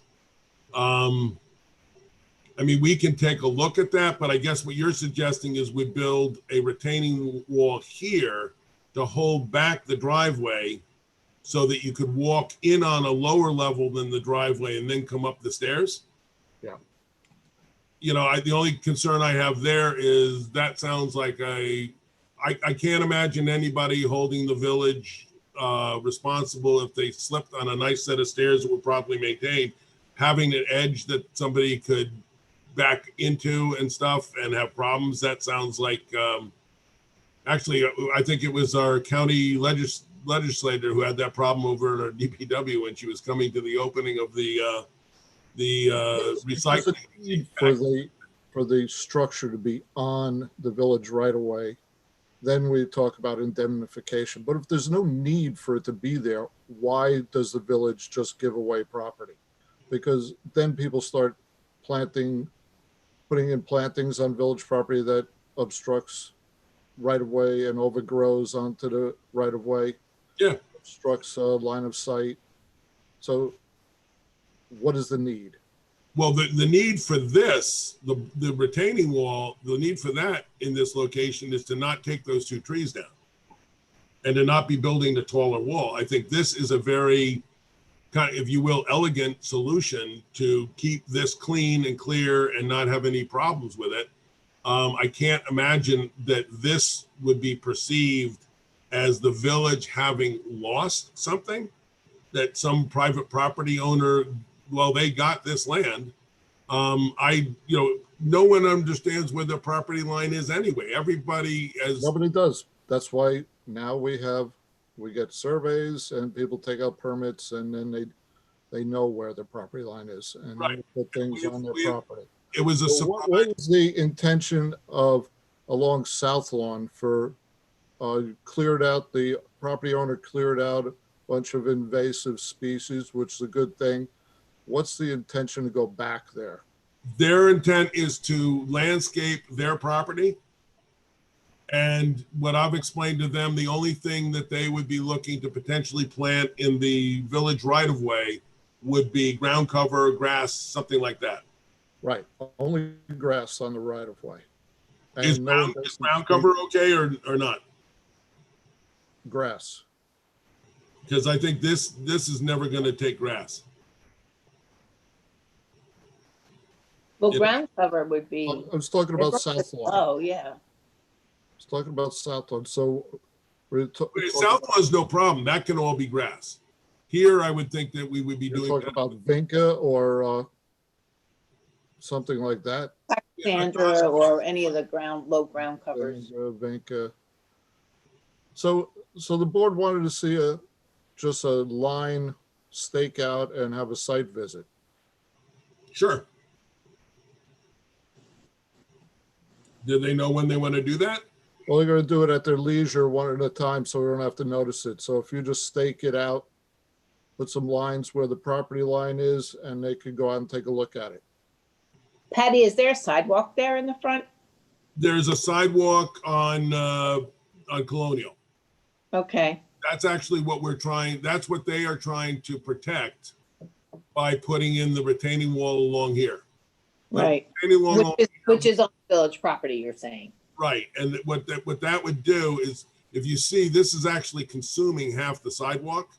Right. And I think it's just I don't think this is a place that we would want to have a bigger wall with these two trees gone to solve that problem. I think that would be a very heavy-handed way of doing something. I think the idea of having two railroad ties height of an edging along here, and the way we've laid it out is there's a foot between the curb and the sidewalk.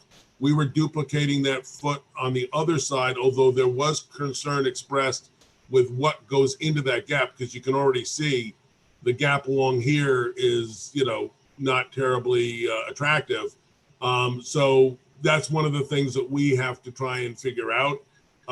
The challenge that you've got on these kind of properties, as I know being on the slope on Broadway, is when you get good rainstorms, the water jumps the curb and it washes out along in this strip. So it's hard to get grass there, but gravel or something like that along there might, work well. And having a buffer edge on this side, I think that's where, if you had something like this kind of low ground cover that's growing, if that was, finding its way over those railroad ties, it would, the railroad ties would be very soft in terms of appearance. Although I guess I noticed that down the street, actually what it probably is here you can see where it's growing over, which I think softens the look. Here, I almost get the sense that the gardener comes out and cuts off the face so it doesn't get covered up. But those, this looks fine to me. Hey, Patty? Yeah. Can I interject something? Of course. Cutting back to the village property line on Colonial will pretty much do in those trees. Right. Which I think is a mistake. They're not bad trees. And it definitely is an improvement to have the wall there. And as I said, if you look at the survey and the property lines along Colonial, it's pretty wacky, you know, in terms of what the village owns and what the village doesn't take care of on that street. So, you know, I'd be all for putting in a, you know, if you move it back from the sidewalk up by a foot towards the house, is that what you're saying? That's what I'm saying. So the sidewalk would remain its width, but we wouldn't be crowding the sidewalk. You know, in my opinion, that's a good solution. Although I know that Ed doesn't like stuff on village property. The other thing is the corner around South Lawn. If you can stay off the property, the village right of way around the round corner, I think that would be desirable. Yeah, and my guess is that this fence is probably, maybe this end of the fence is near their property line. This one is not. So I think, you know, picking up where that line actually is, we should be able to do that fairly easily with flags, because we do have the survey showing the distance from the property line to the curb. So we can just put flags in along that, and then maybe take a caution tape or something to approximate where the, you know, where the property line itself is, so we can really see it. In my experience, the village right away along Colonial is basically taken care of by the residents around there. So, well, we as residents are all supposed to be doing that. It's one of the ways that everybody gets confused about what they own. It's kind of like, you don't own that land, but you better cut that grass and shovel that snow. That is in the village code. You are it is definitely in the code, no doubt about it. Right of way adjacent to your property. So the village doesn't come out and shovel these sidewalks. The adjacent property owner does. I'm fully aware. Just so it's important that this sidewalk be retained and functional, because there's no sidewalk on the other side, and it's a steep hill, and there's lots of people going up and down the hill, walking up and down the hill. So this sidewalk is real. Yeah, and I have to add that I know we touched on this little crack, you know, there's like a 6-inch or 8-inch gap between the curb and the sidewalk. That doesn't really seem terribly viable. The name of that is the hell strip. That's what they call it. Looks like it. They actually call that the hell strip. Steve, have you seen a solution for that? Yeah, people grow stuff in there. Well, I know in front of my house it's hard. We do that every year, and then we get one of those storms that the water just scours it out. No, I've seen this scoured out. Yeah, I know the way the water comes down Colonial Avenue is really bad, so it'll get scoured out for sure.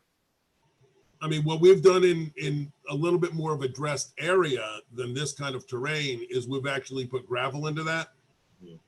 You know, so it actually gives you the berth, but you're not depending upon grass or something else growing. Well, farther down on Colonial, they put in, on their hell strip, they put gravel the size of baseballs. That sounds awkward if I'm getting out of a car. Of course, there's no parking on that side of the The street. only thing they'll stay there with the way the water hits it down there. Yeah. It's so narrow that you might just concrete it in, continue the sidewalk right to the curb.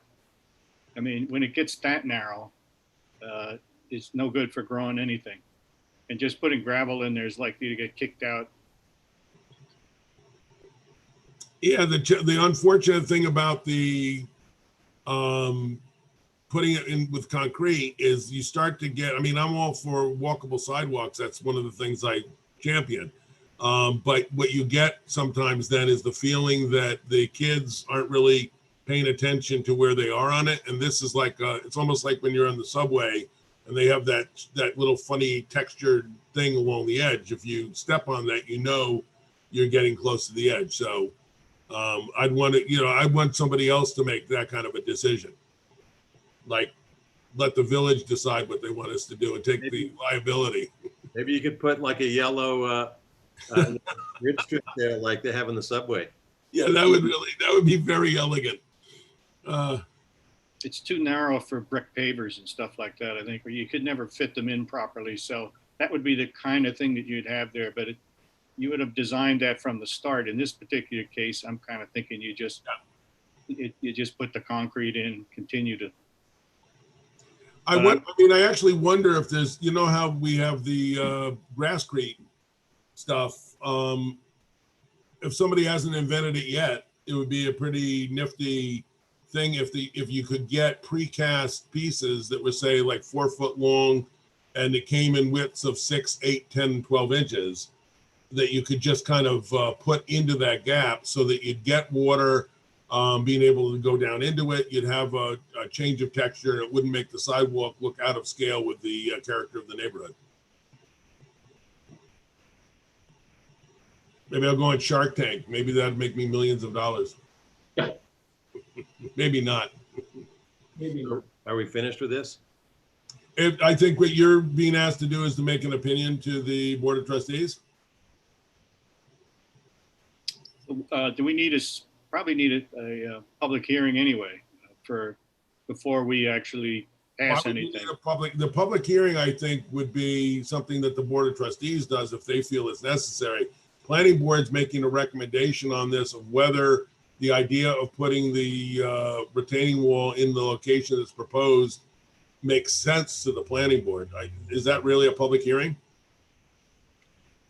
I wouldn't think so. I think it's, as just a referral, I think, I don't think you would need a public hearing. But I do know the board had wanted to go out and see it, so. Yeah, I was just making sure we were clear what our out product was. If, if this is something that recommendation, people want to go and take a look at it before they give that, that, I'm not going to say you can't. I could say all day you can't. Nobody would listen. Patty, you're going to stake out the property line? I'm going to put flags up along there and then put a caution tape or something similar to it that'll stay well enough that would be there for a week or so. So you guys, whenever it's convenient, you can go out and see it. I'll try and have that done by end of Saturday. Okay, you let Ed know when it's ready? Yep. Thank you. Good. Okay, is that it for now? Patty, stop talking. I think we're in good shape. Continue. Thank All you. right. Next. Well, 156 Palisade. 166 Palisade. Okay. We don't change the actors soon. I have to figure out how to get out of this. So share screen is already up. And this is not the one I want.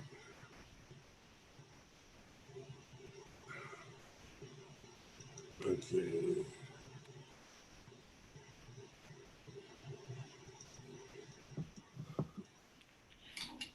And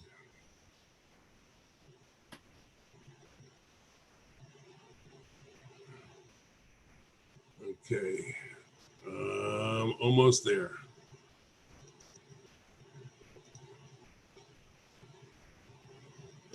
How do I get back that 15 minutes that you messed with your computer before? Is there any way? I don't know. Time is a funny thing. Okay.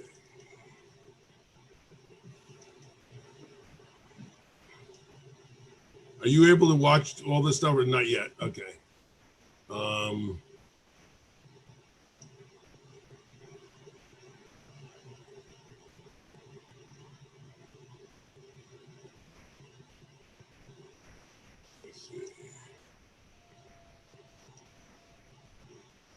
Mr. Chairman, what time do you want this meeting to end? Al? Oh, we're doing okay. Okay, so here we go, share screen, and this should be it, share. Come on, open up. Are you able to see something? Yes. Yeah. Okay, good, now I just have to figure out how to open it. It is open. Okay, so, yeah, but it looks weird. Okay, it's interesting. It's converted itself to, it's not a, it's weird. This is in PowerPoint and it's not a PowerPoint, but it doesn't matter because we can probably go right through it. Hey, Patty. Yo, Patty. Yeah. Let's get our way through this, What? Interested in what you've got, but I don't want to make a project out of this tonight. Can you summarize what you want? What? Sure. You don't need to see any of these photographs to give you context because you know the site perfectly.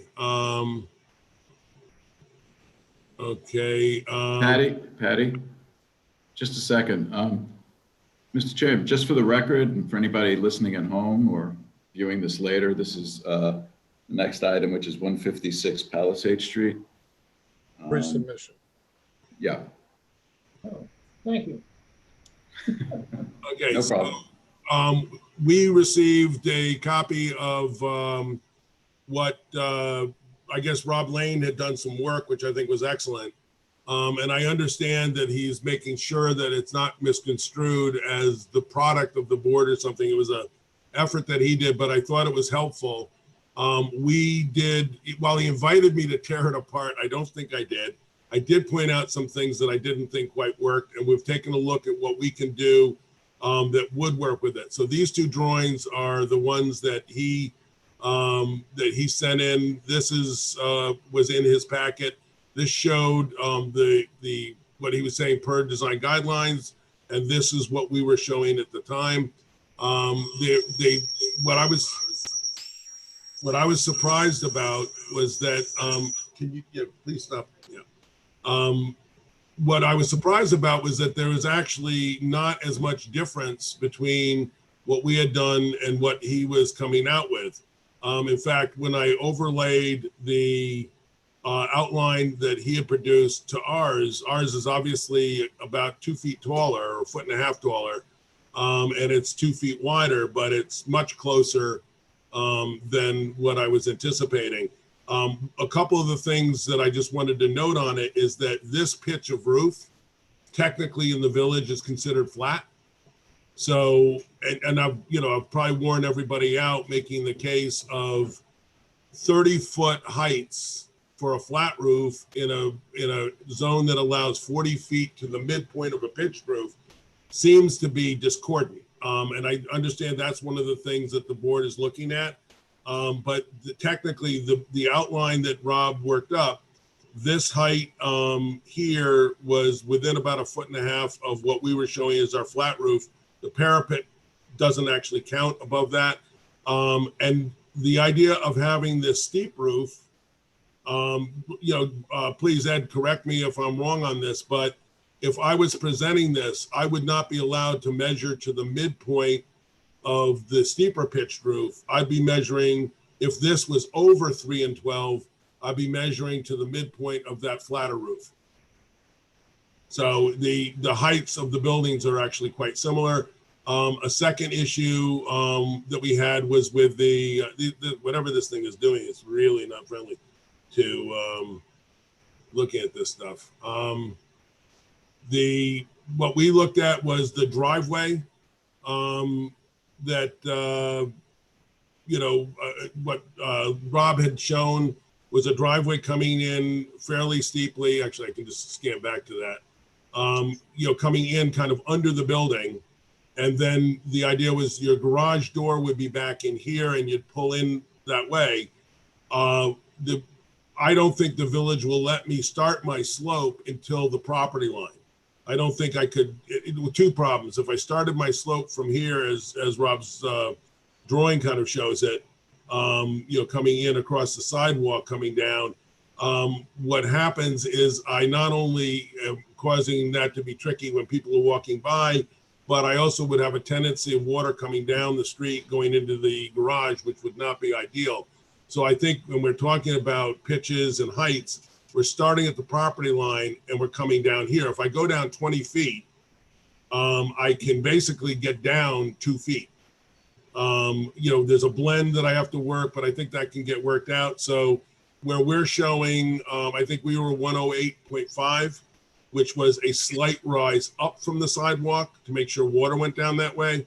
If this was a good diverter, so the water went this way or that way, so it didn't come in, and we went down from there, we can probably sink the garage down 2 feet. The challenge, though, with that is that it doesn't really, sinking it down 2 feet doesn't make the 5 foot difference that Rob was looking for. that you could get the first floor of the house down so that it felt like it was, closer to the sidewalk with a shorter set of stairs. At the same time, in those photographs that I'm not showing, one of the things that I try to point out is that once you get up to this end of Palisade Street, these buildings all were dealing with the reality that their backyard was much higher than their front yard. So, 164, 156, 154, 152, they're up more than 5 feet to their first floor from the sidewalk. So, that's something that we were tucking ourselves down from the sidewalk. So I think we were actually at this end of the building, at least, we were pretty close to our neighbor at 154. And of course, we're much lower than what the height is at 164. So what we did is we looked at being able to create a plan that was kind of following from what, we were not following from Rob. We weren't trying to match what he was doing, but we were allowing ourselves to be influenced by it.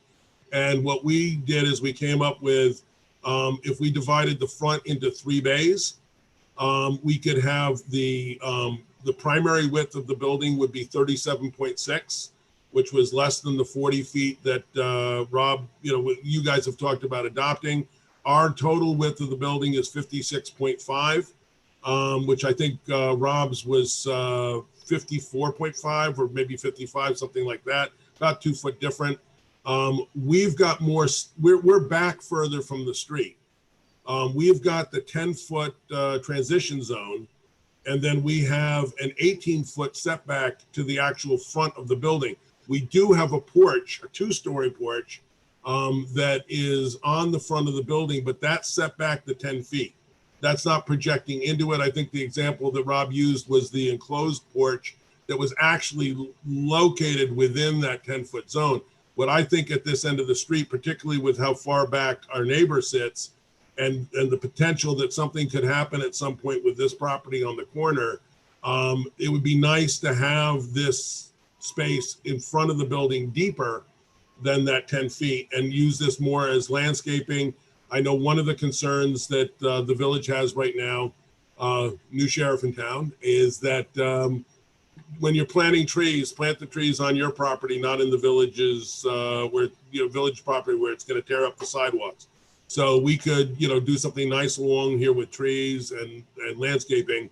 The driveway, as far as I'm concerned, and it's my opinion, but other people can tell me how terribly wrong I am, is that when you go down this driveway, to have it to be where I have to turn into the garage just seems to be making it more complicated than it needs to be. If I've got my garage door back here, say 30 feet from the street, and I drive down that driveway and can drive straight in, I can have the 24-foot aisle that's between the parking spaces.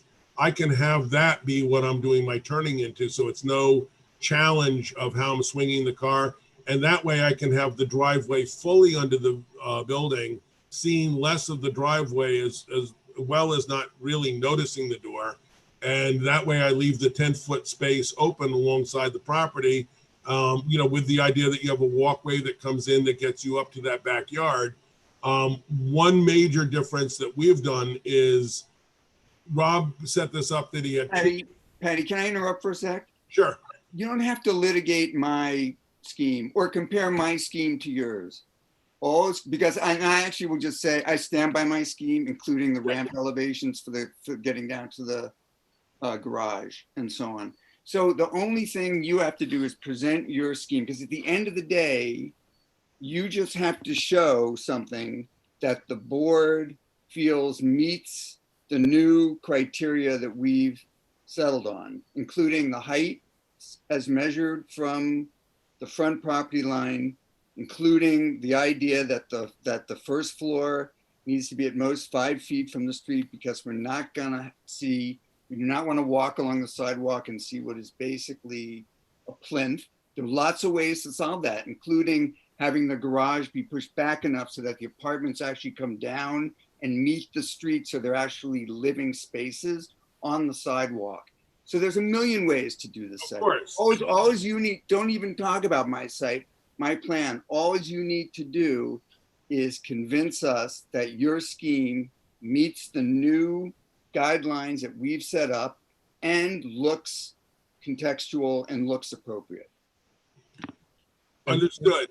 There's Bob. no way we're gonna be able to have a first floor in this house above, this building above parking that is 5 feet or less above the sidewalk. We do not have the garage adjacent to the street on the front of the building. We have building spaces that serve the people living there in that. Not habitable spaces, right? You're not walking by anything active. You're not walking by. The entrance and the meeting room for the building, why are those No. not active spaces? They're not. They're just not typical of everything else on the street. We have a porch that's the same height above the street as the house next door. Patty, just convince us. I'm not going to be able to convince people if they're committed to not agreeing. I mean, we've got a porch here, two-story porch, that faces. Two-story porch is not what the guidelines, when we looked at the elevation of the street, call for the zone in which various things could exist, stoops, porches, whatever, that are 1 story high. That's one of the guidelines. Next guideline is that there has to be an expression line at the 2nd floor, which is set at a height that's based on the heights of the other of the street. That's either the beginning of the eave of a pitched roof, or it's a setback, if it's a flat roof building, as yours is, to the 3rd floor. You have to meet those. And I don't agree that you can't get to the parking from those elevations below, or maybe you have to go further back into the site before, in order to actually, and design kind of split level units in that first floor in order to have something that looks like the building, the real living spaces are not sitting on top of the parking, which is completely out of character with the street. Parking in this building is back here, 20 feet from the front of the building.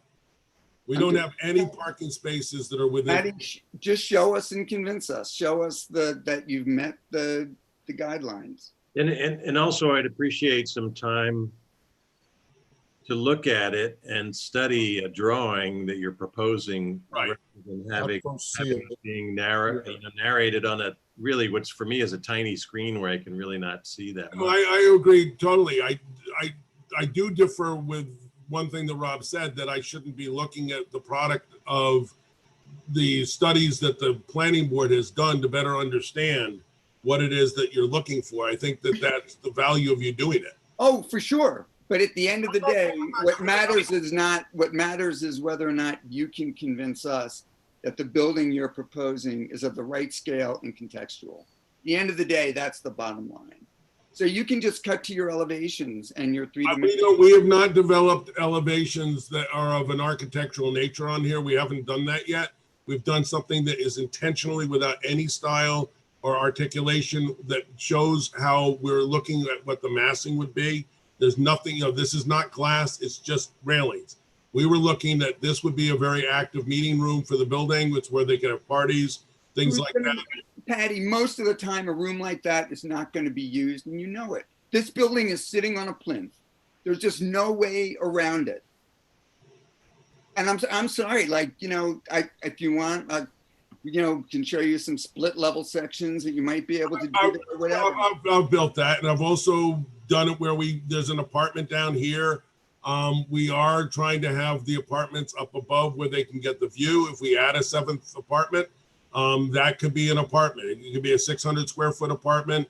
It could be our affordable housing unit. There's no reason that we can't make that work. This is more what we were looking to have a conversation about. I totally disagree that it would not be nice to have a more presence of porches on the front of the building. There's certainly some gorgeous older buildings that definitely have that. Maybe they have a roof above them on the front, but this is not a absurd idea of having both apartments have an outside deck facing the river.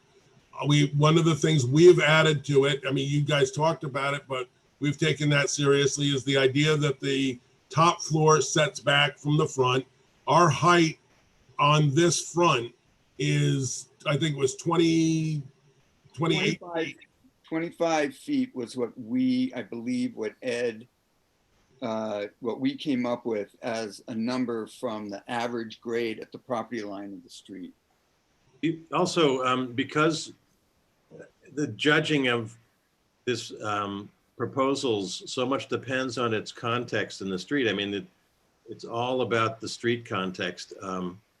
It's very difficult for us to, look at this shape on its own. So, I mean, if you believe in this design, you'll need to put it on the street and give it some kind of detail that matches, the other characteristics that Rob has spelled out. Right. How close are you to sending that to the Board of Trustees so that it would be code? Because right now, what I get criticized for on a regular basis is anticipating the changes that are going to be made to a code and showing those in my design. And the comment that I often get is I need to work with the code that exists now. And the code that exists now has height. Wait a minute, you haven't even come close to the code that exists now. We're completely compliant with height. We're completely, in fact, let me just skip to the end because we don't need to talk much more. We got a letter of what we were in violation or what we would need to get variances for back in December. And since that time, we have eliminated everything except the 2 site coverage. We're compliant with setbacks. We're compliant with height. We're compliant with the parking. Where we're not compliant is with coverage of the building and coverage of the site. We're at 57.8, where 54 is permitted. We're at 39.92, where 27 is permitted. There is no doubt in my mind that the existing numbers in the code are woefully wrong. And I think everybody, if they're being honest, understands that that's the case. Can I ask Ed to sort of weigh in on your graphic here? I'm sorry to interrupt. Not a problem, Ed. But what would you like to know? Well, Mr. Steinschneider says that that this proposal that he's got here is. I haven't Okay. received You haven't looked any at it. plans to review since, I don't know, the one I'm looking at is dated almost a year ago. Well, we submitted drawings to everyone I think it was 2 months ago, that showed a specific design where we had 10.08 feet on the side yards. We have 10 feet in the front yard where 7 point something was required. We're compliant with the 25 feet in the backyard. We did the analysis of grade plane per the conversation that you and I had on Friday, Ed. And we did the calculations to show that the grade plane on this property is such that the height that we're showing, if we do a 30-foot high roof, we would come out at 140, we would be permitted to be 148.52. We were showing 151.5. The changes that I made in thinking about other stuff that people may have shown me was that we could get that down easily to 149.5. And maybe it's possible to get it down to the 148.52. So at that point, we're compliant with the current code of 30 foot of height measured from the grade plane. What we're not compliant with is site coverage.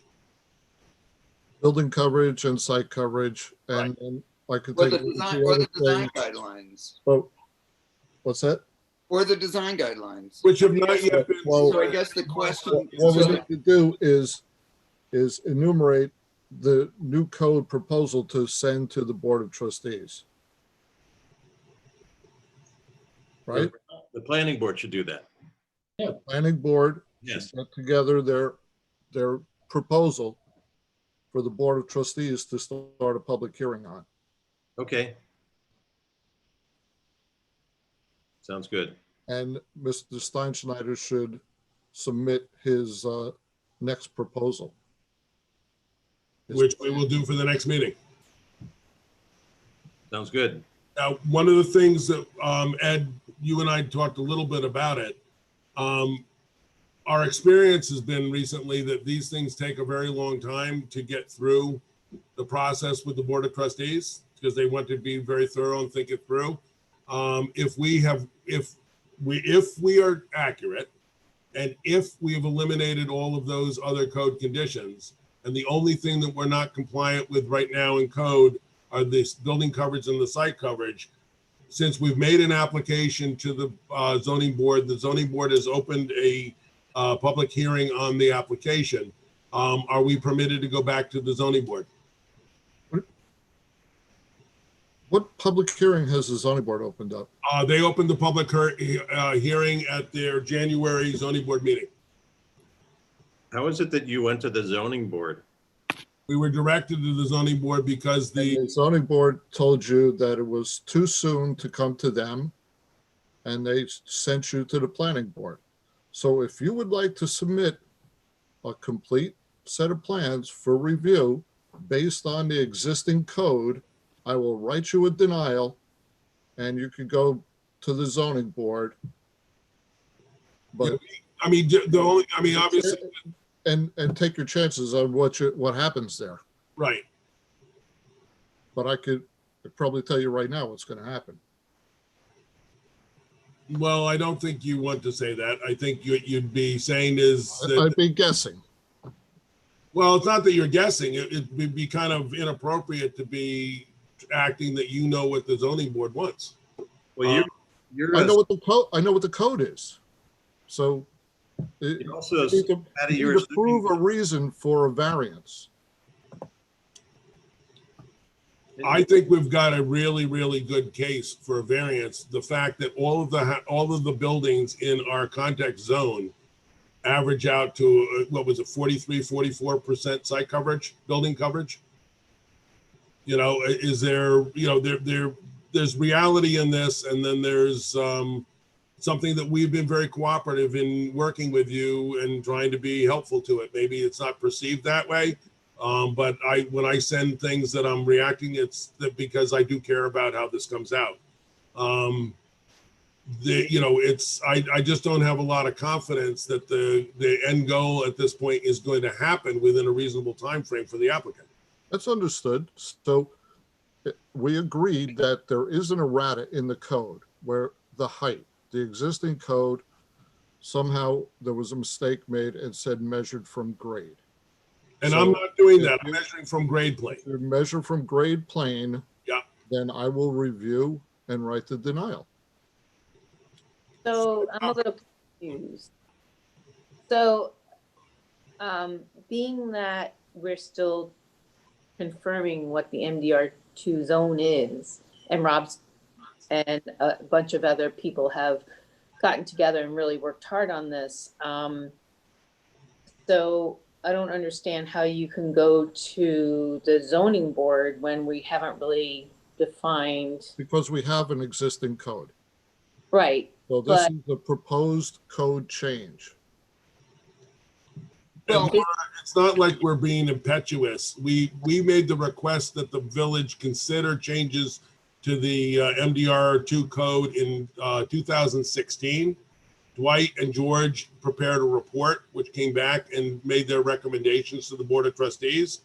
Nothing happened after that, even though. Now, I mean, I think now, in all fairness, there are people that are working extremely hard to satisfy your situation and just overall a general accommodation to make sure that in the future everyone can be accommodated under a certain final decision about what the zoning will be in that area. And I'm kind of hearing now, like, you know, we're just going to disregard that. Well, can I just say, I just want to say, Nobody's disregarding anything. We have to go by the law. Right. We should close the meeting in a moment. And Dan, you can weigh in on this, but I think I've kind of said this before. Whether all because somebody comes before us with a project that is as of right does not mean that they're entitled to get that particular iteration of the as of right code approved. That's why we have a discretionary review process. So regardless of what the code says, if we say that we are not going to approve a project that looks like it is sitting on top of a garage, whether or not the Board of Trustees or we formally adopt anything, we are still within our discretionary bounds to say that we don't, just like we might look at something else and say we think it's, you know, it may meet the code, but it should be a different way. So I think hanging this thing, even though we should try, and maybe we can actually prove that we could get something approved and make a code change in a reasonable amount of time, that shouldn't be what your argument hangs on, because at the end of the day, there are 50 as of right solutions for this site, and we're going to make a discretionary assessment of whether I think your scheme is worthy of approval, in part based on the design guidelines. So the design guidelines are just to help you get faster to go. So if, you know, it's not a matter of whether they're formally adopted or anything else. Those guidelines represent the sensibility of this board and are guiding you and future applicants in getting to approval faster. You can ignore them and you can say, you know what, the code's the code and I'm going to take my chances and force an as of right solution that the planning board doesn't like, or you can fight us on it. Rob, it doesn't matter whether it's approved, formally adopted. But Rob, he still, just had even if he goes for a variance, he still comes back to you for approval. Right. Still has to. I'm not trying to. You're absolutely right. You can approve or deny. And I think what, as you pointed out, I actually was kind of shocked in some ways that my design study was as big as it was, because I was actually afraid. I thought, man, if I start putting all these requirements on the site, am I going to end up with a small building that doesn't enable the property owner to get a return out of the building? Under our requirements, the coverage and the height and everything else, you can build a pretty big building on that site. One that looks actually marginally maybe a little too big for the rest of the context. So I'm just telling you, if you want to get this thing approved faster, you'll take the design guidelines very seriously, regardless of whether or not they are formally adopted or not. Are they complete? Because when I asked that question, they're complete on the big things, which has to do with the way the ground floor needs to appear and the way the scale of the principal volume of the building needs to appear and its heights, apparent heights. I agree with a lot of it. I don't agree with all of it. Right. So you'll come back and you'll convince us with a new submission. Right. Well, that's right. That's fine. So that's the end of the discussion. I'm just saying, don't hang it on whether or not something is formally adopted or not, because that's not going to be the basis for it. Rob, I think you're misunderstanding significantly what I just said. You guys are working hard at putting something together. If I understand what you've got still before you, there are a number of fairly major ones, one of which might be even bigger than anything else that you've tried to resolve, because I haven't heard anyone come up with I know what you and I would probably agree about parking. Parking, yeah. That's another issue. That's a separate issue, because you have the right to ask. The code provides for relief from the off-street parking requirements. And there again, you just have to convince us and the Board of Trustees that these other avenues for remote parking and on-street parking and reduced ratios and everything, you just have to convince us of it. Right. But So go for it. Well, let me just clarify, only the code changes are going to the Board of Trustees, not this project. Right. You are the approving body. Let's put it this way, Ed. One of the things that keep reminding myself is that this is a project located in a zoning district that the decision is rendered by the planning board. And it's not one of these where we go through everything with the planning board and then it arrives to the trustees and all of a sudden this is the approving body right here. Right. And Rob, I think you'd have if you really give it thought and you think about things in depth, I obviously have spent a lot of time trying to understand your guidelines and taking them seriously. And what I did is I tried to see what I could work with and what I couldn't. I came incredibly close. In fact, I'm under, you said 40 feet, I'm 47 something. We're under on some of the things. The only one I'm having trouble with, and maybe what you're suggesting, maybe adding that seventh unit, where that's a ground floor, zero issue. It could be an 80. You just have to send us an application instead of, drawing pictures in the air. Yeah, let's not talk. I don't think we need, I think we've beaten it to death for the night. If you want to talk to me individually, if you want. I think that'd be really helpful, because I mean, if I haven't told you, I really respect what you guys have put together. No, it's not a matter of respect. It's just a matter of, as Steve's saying, we can't talk it through. You need to kind of show us whatever your best effort is to meet not just the existing code, and this is what I'm advising you, but the design guidelines. Right. And then once you've gotten, and then you'll have to convince us if it doesn't work for some reason. I'm personally am not convinced that it can't be made to work, but I'm not saying it can't. I think we're close to complying with what the board has talked about in heights, everything else. We're very close to it. And as I said, clearly, we have gotten close enough that I don't see where we wouldn't be able to massage it to make it comply. Also, Patty, keep in mind that the board doesn't always agree on everything. In fact, the design guidelines, I'm sure that some people have, slightly different or different opinions about parking, for instance. So I think, you should err on the side of moderation. Well, to be within the design guidelines and more. I mean, if you really want this to build, we can't have these discussions for another year. You have to come up with something that concrete and that we all agree to. And along that exact line, the last time the board had conversation about the numbers, the actual numbers that were going to be site coverage, my understanding, and I watched it again today, was that the statement made was that you were not quite there yet. No, we're there.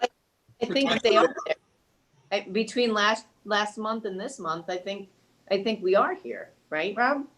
Well, as far as I'm concerned, unless until somebody convinces us otherwise, we sort of looked at, you saw the analysis we went through in GIS to come up with the number. Ed applied the sliding scale. We came up with a number that's actually still pretty What big. I haven't understood is where you came up with the sliding scale and what that number was based on. If you guys have that in writing someplace, I'd love to read it.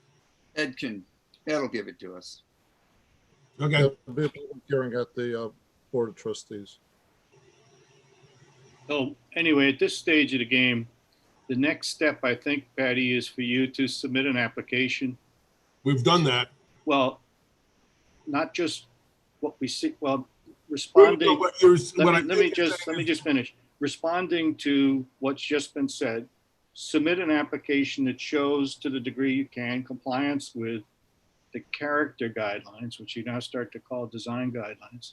As a formal step, I think sometimes you use the process, and the process will help actually see what can be done. So that this conversation is kind of going all over the place.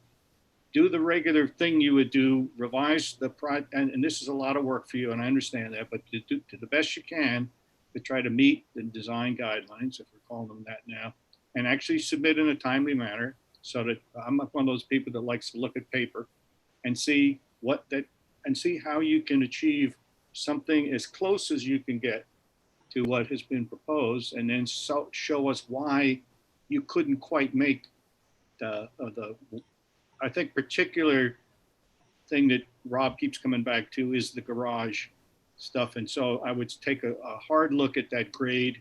There's not an agreement on that, how deep you can bring the driveway down in so that the building can start the first floor with 5 feet up. I would look at that and say, boy, that I've got to really come as creative as you are at that and see what I can do. That's where I would start. And that's where I got to on what I was trying to walk us through. The other thing that I have, which I think I'm not sure that I misunderstand what you guys have talked about, or if you've got a very different concept. One of the things I notice in that neighborhood is there's a front door that faces the street. These are not buildings that tend to be, even the buildings that have entrances to apartments that are not in the front, there's still a sense of the front of the building, and there's an active entry where the people who live there come in off the sidewalk and walk into their house. You could have that. It just might not be handicapped, depending on the layout. You'd either have to have the actual ground floor of the building close enough to the sidewalk, right? Which means living spaces, basically, only as high up as you can get, grading for handicap standards to the front door, or have stairs or something else to a front porch, which is very typical of that street, and have an additional handicap way, accessible way of getting to the building from the side. You could have a front door on the sketch that I did, or on yours. Yeah, I obviously, the porch, if it's down at 5 feet, that's not a problem. But we are trying to make this a building that's, fully, it's not just one unit that's ADA compliant, but all are. So that's one of the goals that we've had for this. And I don't think that's a goal that should be ignored. It's important. So that's what we were trying to start doing. I mean, in fairness to us, I don't know how, you guys are much more prolific than I'm sure, but I got what you produced last Friday. But here's where we are now, Patty. This meeting's gone quite late, and I think we know, and I think and you have the opportunity to talk directly with Rob, that this is a point where an application is going to be submitted for our October meeting, where you have made best efforts and pointed out that you have succeeded, or you are very close to having succeeded, and would recommend a minor change or some change. Right. And that's where we should probably stop talking and just go to getting that done. And there's a lot of talent on the planning board that is actually doesn't have to be in an adversarial position. It could actually be, the whole hope is that it would work together on it. Yeah, that's we would like to what see I said when we started. We would like to see, I'm just speaking, I like to see the type of development that supports the downtown, that can get to the train station once we ever get back to, that's where your site is can serve the village well. It fits into the overall vision plan and produces units that, serve the needs of the village, but of the whole economics of the city, of the village. So I would like you to just take that time now before the next meeting to really do your best on it and see what we can do. It seems to me that in fairness to any applicant, what we're talking about, what Rob's talking about, ought to be in writing. Because if it's not official, it's subject to change and people feeling one way or about it or not. I think either we think we are where we want to be and put it in writing and make it part of the code, or we're asking people to, throw it in and see, and we'll see if we like it. That's not the way we should be working. They should be working, clients should be working against guidelines that are very clear and I agree, but I also understand that these are moving targets very often, and you've got a board, a group of people, so it's not like everybody's going to say, yeah, this number is the right one. What I actually said, I wasn't trying to say it, I said it, is that it seemed to me still at your last meeting that there were items that had not gotten yet totally resolved. Laura indicated there's been great progress since then.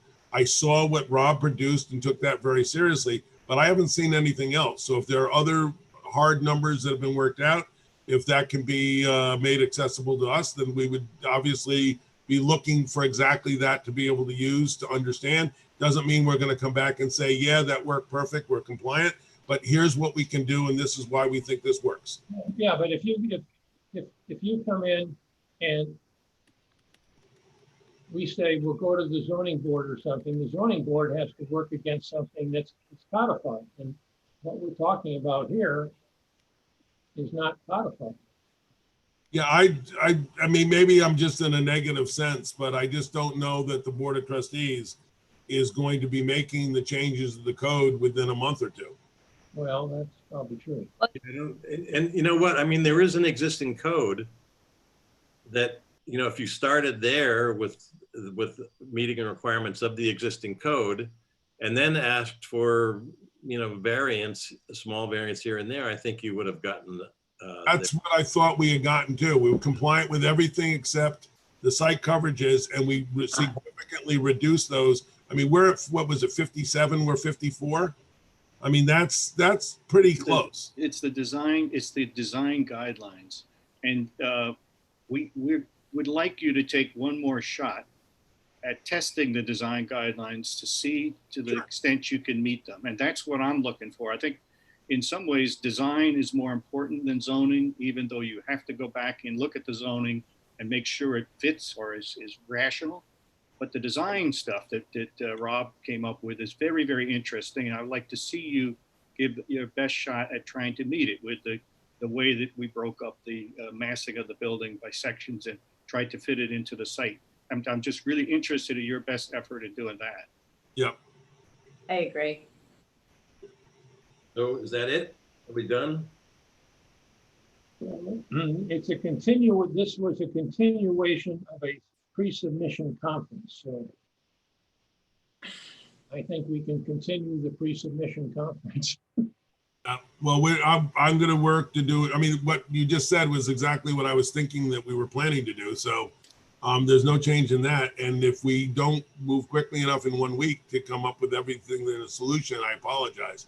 But our goal is to try and find the way of making those things work in a way that comes out with something good. The only other thing I've been trying to do in this is get the zoning out of the way so that we can get to design. I know there's a thought in the members of some of the members of this board that, well, if you showed us something that's really great, it doesn't matter what the zoning is. That's a lovely sentiment.